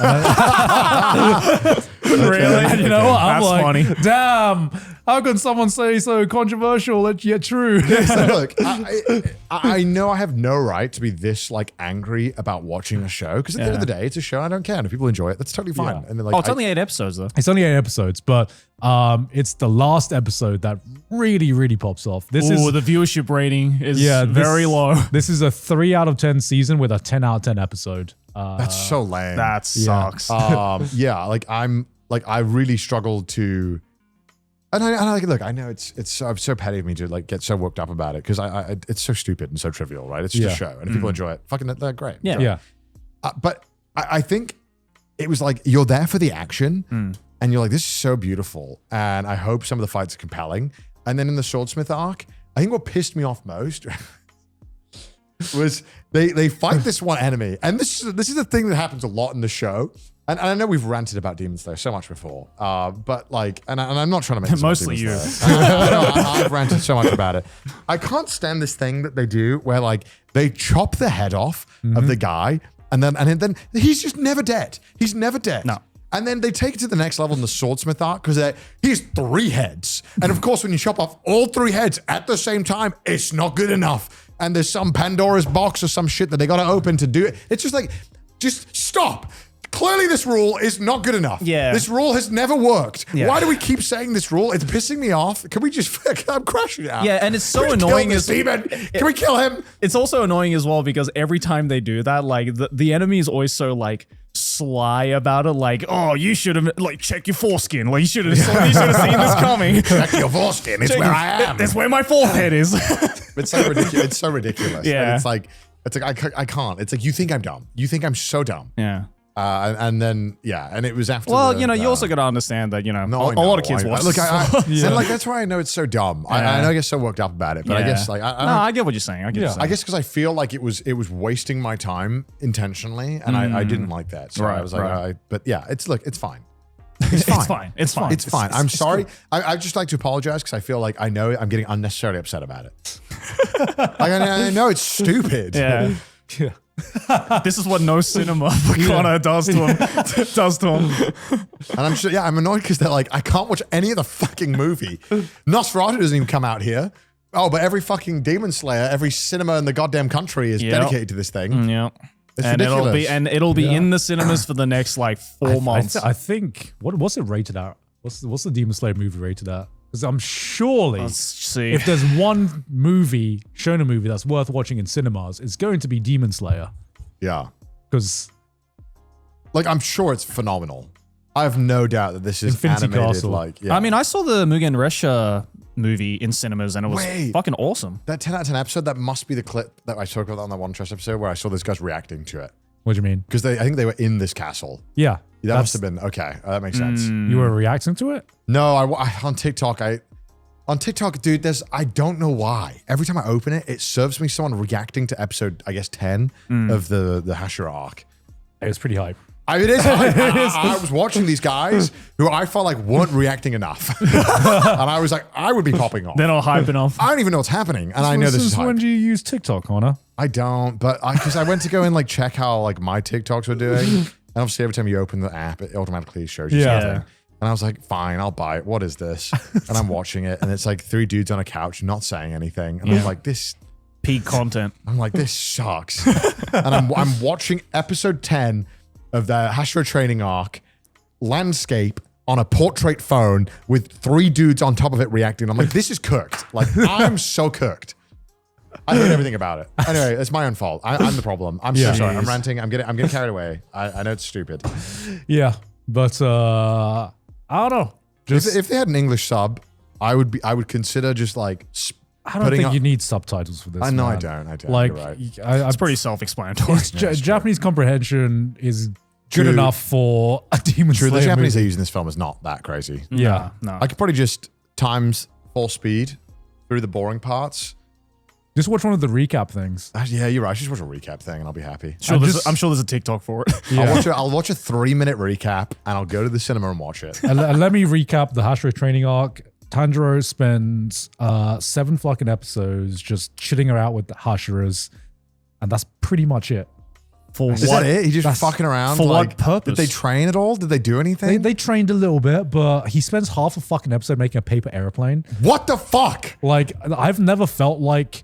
Do you remember when you like watched the Naruto filler episodes? Yeah. I've never felt like that for a long time until watching the Hashira training arc again. Where I'm like, oh, they're just padding out time. Yeah. They are. This feels like they're padding out time because no substantial progress is being made. It feels like you're tricking me into thinking there's progress being made. Fuck it. I'll go watch it. I'll watch it. I'll let you guys know what I think. Yeah, let us know. I feel like I should probably at least watch it in cinema because I imagine at least watching this in cinema is pretty hype as shit. Oh, Yeah. But Absolutely. I've heard some really good things about the Infinity Castle movie animation-wise, which I always thought it was going to be anyway. I mean, I'm really, really excited about the Chainsaw Man movie. Oh my god, yeah. Have you seen the trailer for that? Yeah. I have. Holy shit. I don't know how they excited. one up the anime in terms of animation, but they have. Yeah. It's crazy looking.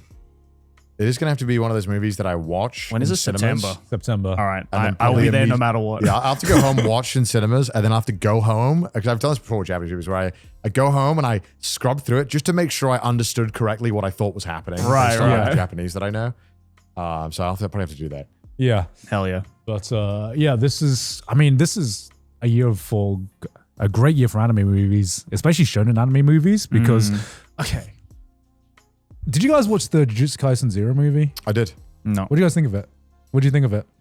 You know, it felt like Pokemon the movie. Where Which one? like the first one. Like obviously in the world of Pokemon, this felt very impactful, but Yeah. and I know it's a prequel, but like I still felt like it almost had no impact. Yeah, that's talking about like 7 out of 10 experiences. I That's remember the most 7 out of 10. that was like the most 7 out of 10 experience. It's the most 7 out of 10 movie. Yeah, and for the longest time, I'd like gaslit myself too into thinking every shonen-based movie was the most like 7 out of 10 experience. To be fair, I think they had a history of being like, Yeah. because Yes. they didn't really have to do anything crazy, and I felt like the medium often didn't lend itself very well to movies. Yeah, but then like Jujutsu Kaisen Zero ended up being like I think the second or third highest grossing anime film of all time. Can you fact check me because I wouldn't be surprised. You know what's crazy? Hasn't this film already absolutely crushed Mugen Train's numbers? Financially, I think it's already genuinely. Oh, what, the new it one? did, Yes. then it would be the top grossing anime film of all time. I think it is already. At least maybe not not counting that yet. Chinese thing. Maybe not yet. Can you type in, or maybe it's on track to? Sorry, I could be wrong. Could you Google? Did I just make that up? Is Jujutsu Kaisen Zero not even top 10? Fuck. I don't Yeah, maybe not. think so. Maybe not. Maybe globally this is. Highest grossing anime movie. You Oh, might need to number put 9. Japan. You might need- Oh, yeah. number 9? It's Okay. number 9. Top 10. Okay. Yeah. Top 10. Can you Google? I guess Demon Slayer Infinity Castle finance performance or something. Yeah, maybe opening week. Maybe opening weekend. Yeah, maybe. I mean, it's just opened up. true. Smashes records. 50 million That's kind of in crazy, Japan. Yeah. but also kind of low. Yeah. But I guess if for just Japan, that's pretty crazy. Yeah, that's pretty good. 87 million wow, that's domestically in crazy. opening weekend. That is Yeah. crazy. And look, anime is way bigger now globally than it was before. Yeah. I think this has a good chance of performing fucking fantastically overseas. Yeah. Yeah, Oh, oh, sorry. yeah. Yeah. First weekend surpassed Mugen Train, Yeah. Wow. which is crazy because it's quite a big gap. Like it's like a 20% increase. yeah. Well, it doesn't surprise me because this is the last arc. It's the finale arc. Oh, this is the finale. Like this is the season ends with this. So it's going to be a trilogy. Of course it is, dude. But they have to. Okay. it's a trilogy of movie, but Infinity Castle is the last arc. Okay, well, I'm gonna go watch it then. I think I'll watch it because I think, look, I've clowned on it and its arcs are dog shit, but I'll see if this makes up for it. Look, I'll just say this is most definitely the finale to the entire Demon Slayer saga. Probably worth going to check out. If you know what Infinity Castle is, which I'm sure you do, Yeah. they are there. they are in there. Right. It is just a showdown against A 3-movie showdown. a 3-movie showdown, and doesn't need to have the greatest story if it has some pretty I good mean, fucking action scenes. Yeah, I think it'll be hype. Yeah, I'm thinking it's hype. I'll think it. Yeah, I mean that's why I feel like despite all of Demon Slayer's flaws, the reason why it is just so successful is that at the end of the day, you can't hate the game. Like it's just like It's hype as shit. I look, I am susceptible to the goosebumps when I see those animations. Like it is Yeah. just so good. Yep. And I think that's almost what makes it so frustrating when it has such boring arcs. You're like, why? Yeah. You know I'm sticking around. Except I didn't. I gave up. But because like they don't fucking learn anything and nothing ever fucking happens. And the Hashras show up and they're always goddamn useless. Yeah. They don't do shit. They just sit there in aura farm. That's it. I mean, that's all they need. That's all they need. That's all they need. That's all they need. At least that guy had look three at wives. the success. Look at the success of solo leveling, man. Oh It's yeah, it's true. yeah. It is global phenomenon, horrifying. man. Yeah. You know. All right, I'll watch it. I'll watch it. Yeah, let us know how it is. I got to see if they're. I wonder if they have it like what formats they're showing it in too. Oh yeah. What if they have it in like IMAX and things? Oh, they'll definitely have it in IMAX. Wonder what's the peak way to experience it. Oh shit! I forgot. Moving on from Demon Slayer, I just need to know, what's your favorite Metal Gear? I see you've been playing the Metal Gears. That's a hard question to ask, man. And I've been waiting to ask you because since our last talk about Pick Metal your favorite Gear, child.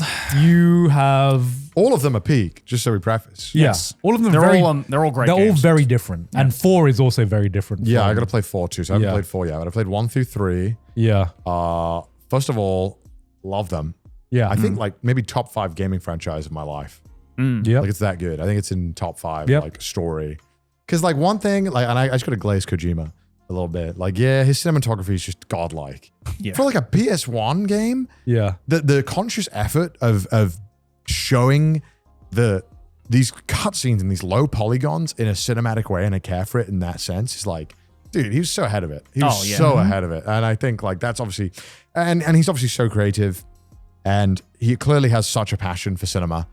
And even if the plots are so dumb at times, like you can tell he just loves it. Like he just loves it. Yeah. All right, I need to know your opinion on 2. That's the spicy one. Okay. So like 2, you played 2, right? Mm-hmm. Like I was like, okay, the boat's sick, and we start off in the boat, and I'm like, yeah. And then we play as Raiden. Obviously, I knew about Raiden because I've played Metal Gear Revengeance, so I know this character, and I'm not Okay. like I imagine if I was put in the position where I knew nothing about the franchise and I started playing as Raiden. And I'm 2 hours in. I'm like, when do I go back to playing Snake? And I imagine people were probably pissed off when the game came out. They Like, were people 100% who pissed the off. fuck is this guy? And, you know, like, ultimately, Raiden just isn't as cool as Snake. Like, I think that's fair to say. Like, Raiden is like a lot more whiny. He's like, but my simulation. And then obviously, you know that it makes a lot more sense towards the end of the game, simulation stuff. But like, and the whole time, he's like, but my simulation. And Snake's like, lock in, Raiden. We got it. Well, Jack. Yeah. Lock in. Log in. Colonel, tell your guy to stop being a pussy. So I think, but like 2's so fun. And 2 gets so fucking, oh, dude, and it gets so weird. It gets so mindfucky. It gets so mindfucky, but he also predicts so much so well. The fucking scene about the memes. Memes are the lifeblood of the internet, Jack. He goes on a couple of rants about things where I'm like, this is like shockingly accurate. There's a whole rant that he does where they're like, you fool, in the internet age, it doesn't matter what truth is. People can mold truth to whatever they need and people will believe it. And I was like, just like, Damn. Like, what's this game came out? 2004? Yeah. It's like shockingly relevant Bro, to today. it's like the Yeah. fucking lane of video games. Yeah, it really Yeah. is. Where I'm like, you look at it and you're like, there is no way they How the predicted this. fuck did you predict that? Yeah.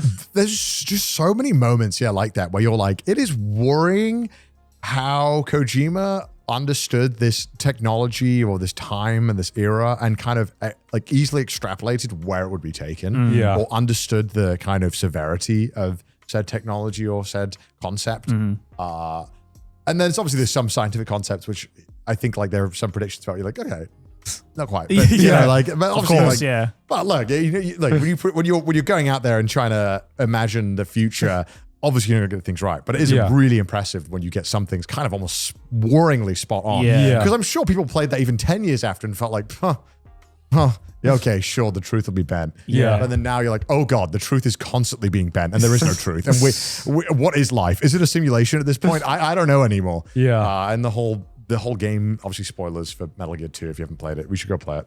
Obviously it all being like a simulation and all just so crazy.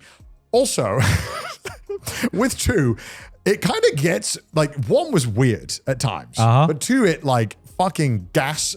They put a brick on the gas and threw the wheel out the window. Like it's like there's like a scene in it where Otakon, who's a big part of the first game, and like he just at some point he goes, "My mother seduced me," and you're like, "What the fuck, Otakon?" what is this? Where did this come from? I do not remember this at all.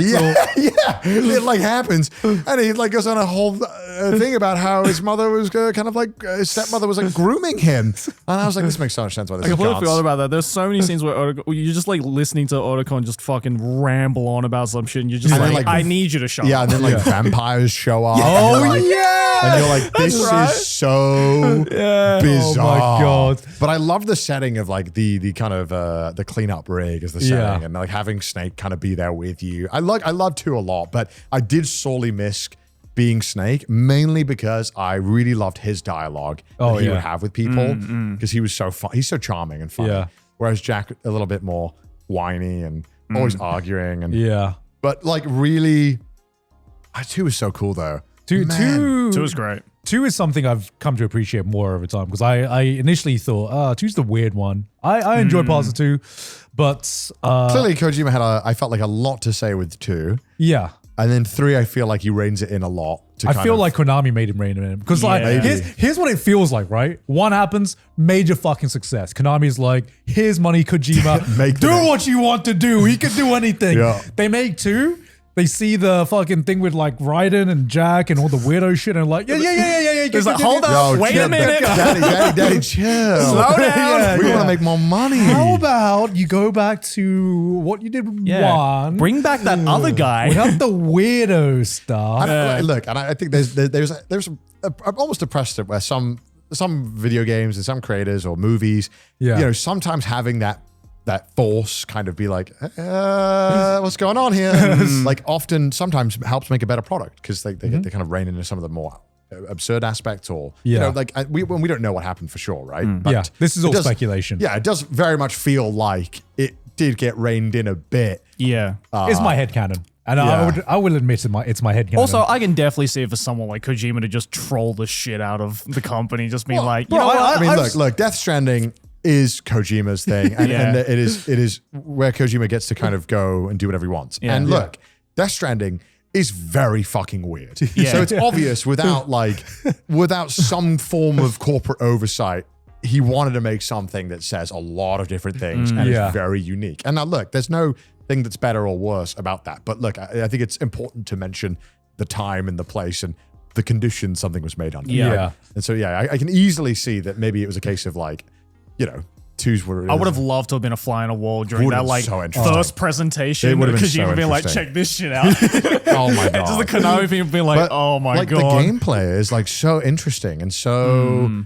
Whereas I felt like what it was doing, and every time it would introduce a new gimmick of sorts, I felt like it never overstayed its welcome. These little gimmicks where they were little one-time mechanics. Or like something so simple as like the pull-up mechanic in 2 that they introduced. They introduced a pull-up mechanic, and if you pull up 100 times, you level up your pull-upping of like your grip strength.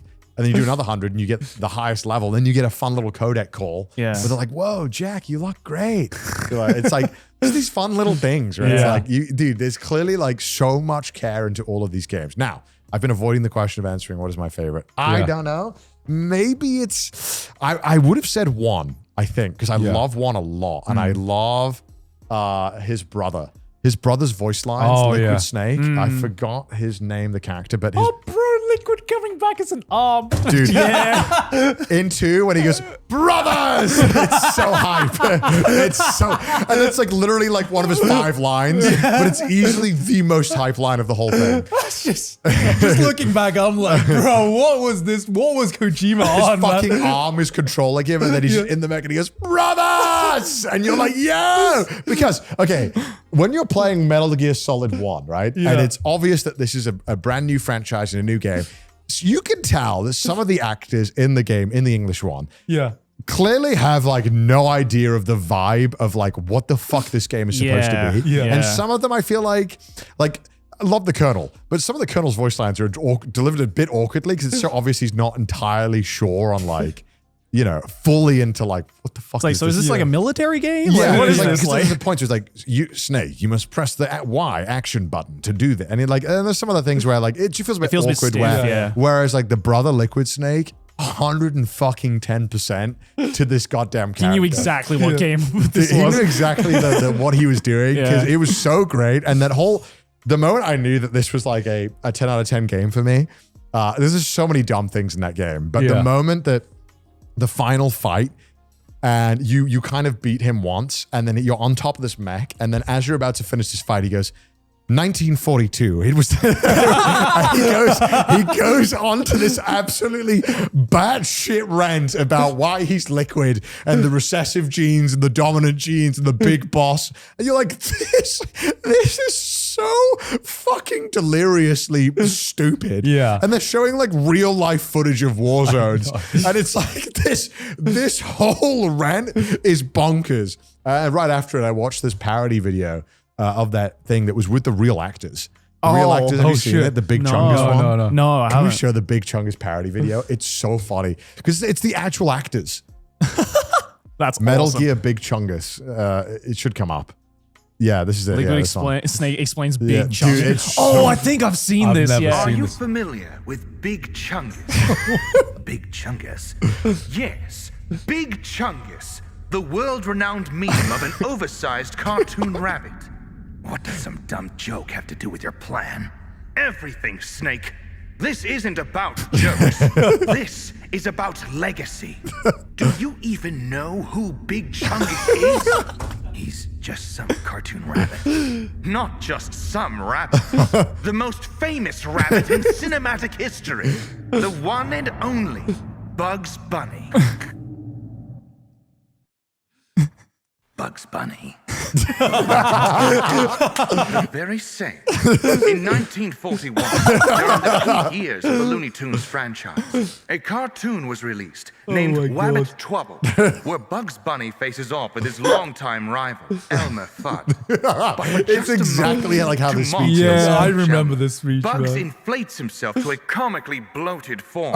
A moment that lasts only 3.4 seconds in an 8-minute and 22-second long cartoon. That's so good. 3.4 seconds. That's all the time Big Chungus had ever existed. And yet decades later, he would become more famous than Bugs Bunny, despite being Bugs Bunny himself. You see, Snake, memes control history, and I shall use the power This is of literally memes the to speech. control Like, my this own is what he destiny. essentially does. Do you honestly think Chuck Jones or Mel Blanc could have expected internet trolls to deify a character that doesn't even exist? Make him far more infamous than his own true identity as Bugs Bunny? Big Chungus lives on as the dominant meme. And that is what I intend to do.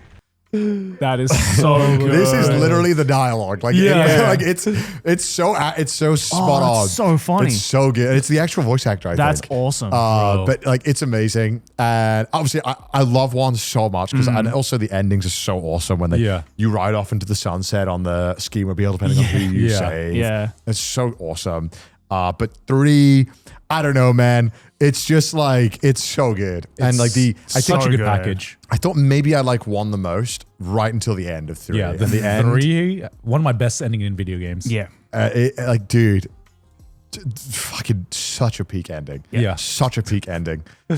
So good. I have no words to express how good the ending to 3 was. Yeah, it really felt like such a special game. Oh, Metal Gear just has this amazing fucking power there where no matter how stupid it gets, you are 100% invested. Yeah. And then it hits you Somehow. with an actual dramatic scene and you just like, what the fuck, man? Yeah. Holy shit, this is fucking peak, man. If you haven't played Metal Gear Solid 3, you got to do yourself a favor and fucking play it. It is just by far one of the greatest games of all time that I've ever played in my life. It's easily top 5 games for me. Yeah. I think. Yeah. It's just that good. Really hoping Delta is good. I really hope so as well, because there's a lot of 3 I don't remember, and I'm definitely going to replay it when Delta comes out. There's some really fucking hilarious scenes in it. And again, that's what I love about it. Like, it is not afraid to interject comedy and like really earnest moments with like just the most absurd shit. Yeah. Like the scene where you have to, like, there's a moment in the game where you have to steal a colonel's, major's outfit, and you steal someone's outfit, and then you go and the main bad guy recognizes you because he immediately grabs your dick. And I guess the lore is that they're lovers. And so that's how he knows it's not you. completely forgot Because about the dick size isn't the same as what he's used to when he grabs you. It's so goofy. That's so weird. But you're like, what is this? This is crazy. I think the moment that lives rent free is just. It's the ladder. The ladder scene. dude. I immediately played a Donkey Kong Bonanza the next day. Yeah. And the moment I started climbing a ladder in my head, I heard, what a thrill. It was so weird. I didn't know what was happening. Such an absurd moment in gaming history. Yeah. Because you go through an entire cycle going through the ladder because you're like, this ladder is Long.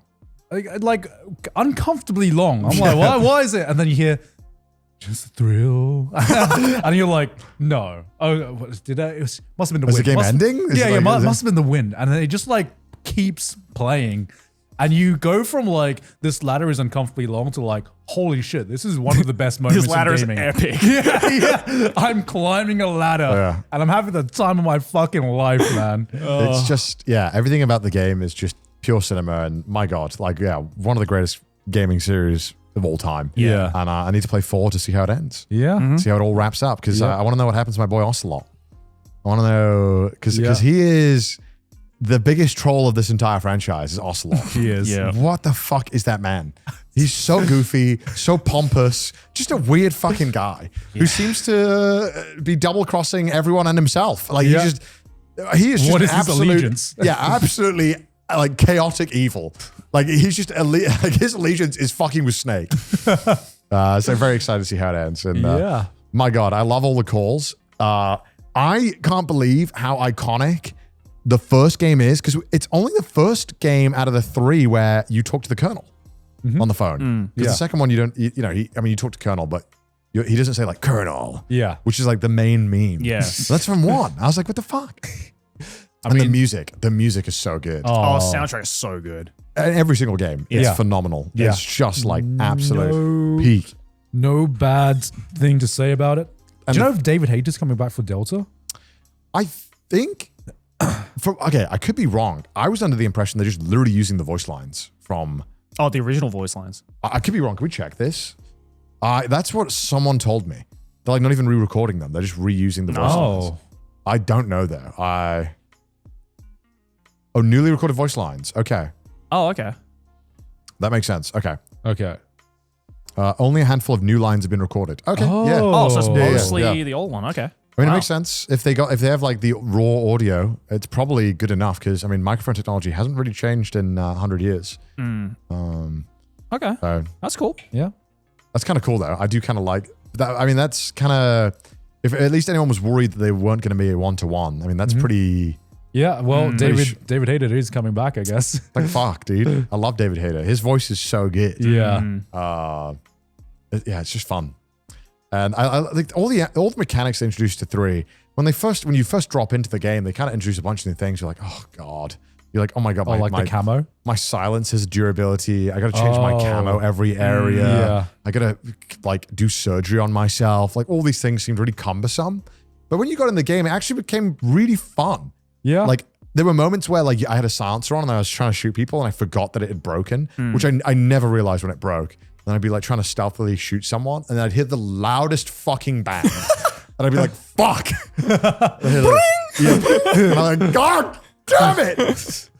Yeah. No, I really like the survival mechanics and the camo mechanics in 3. I learned to like them. I was not very stealthy in 3 though, I won't lie. I tried to stealth, but I just kept getting caught and I was like, fuck this.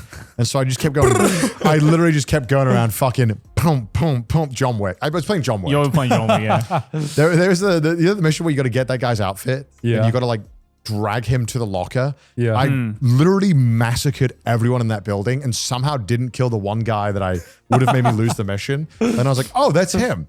I put him to sleep and then, of course, because the enemies keep spawning, I'm like dragging him up and then I kept having to drop him, shoot the guy, and then pick him up again and keep walking and then kept shooting everyone that came up. It's ridiculous. It was ridiculous. It was like Looney Tunes. The amount of like fucking blood that was spilled on my... I think by the end of my playthrough, I had 230 kills. Oh my Holy God. shit. Yeah, it was a massacre. It was a massacre. Damn. Bro. But I wish I could go back and erase my mind and experience it every day. I wish I could as well. Yeah. I'm excited getting Delta though, because people were like, "Why would you play this? We're gonna play Delta." I'm like, if I like this, I will.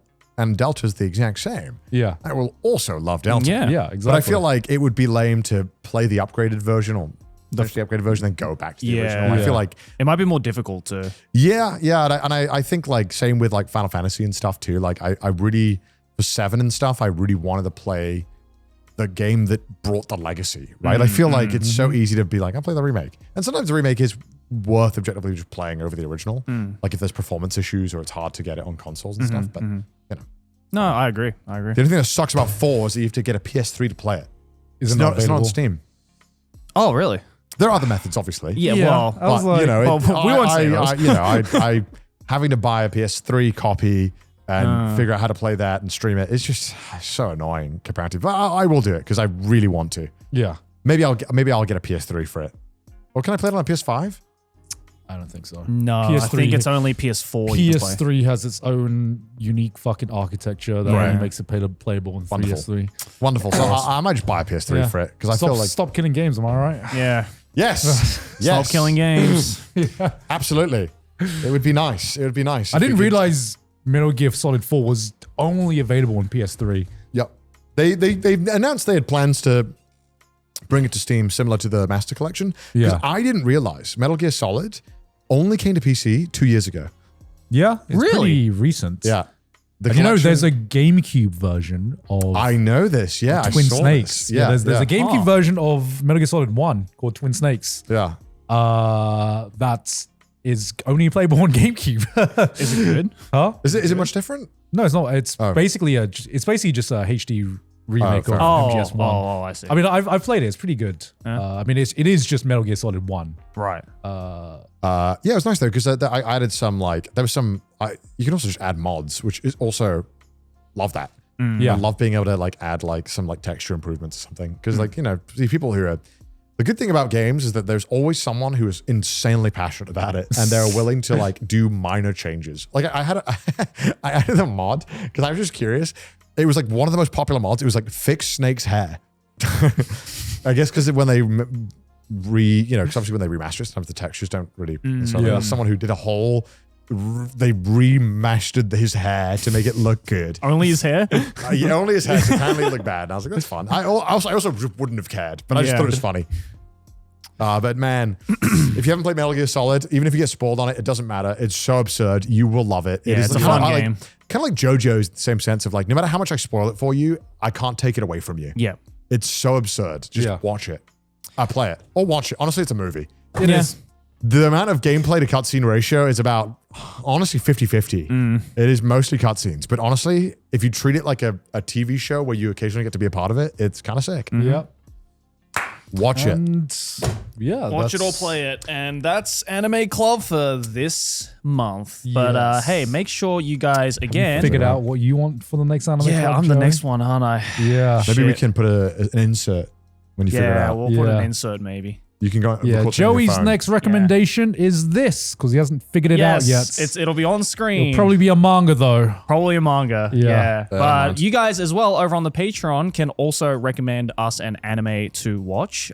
So if you want to do that, and of course just support the show in the process, then head on over to patreon.com/trashtaste. By the way, if you guys right after this episode go over to the Patreon, you guys get to see all of our reactions to all three, Umamusume, Furi, and Takopi's reactions. All three of our reactions will be up there to watch in its entirety. So make sure to check that out. Wow. Okay, buddy. Wow. Okay. His health, bro. Come on, come on, come on, come on, come on, come on, come on. Oh. Let's go! Oh shit, she was just playing with her food this entire time. I'm gonna die. This is literally the tutorial boss. No. Very nice. Hey, thank you guys so much for watching. Again, watching. go over to Yep. the Patreon to support the show. Follow us on Twitter. Send us your memes on the subreddit. If you hate our face, listen to us on Spotify. Well, thanks for joining, guys. We'll see you guys next week. Bye. Bye.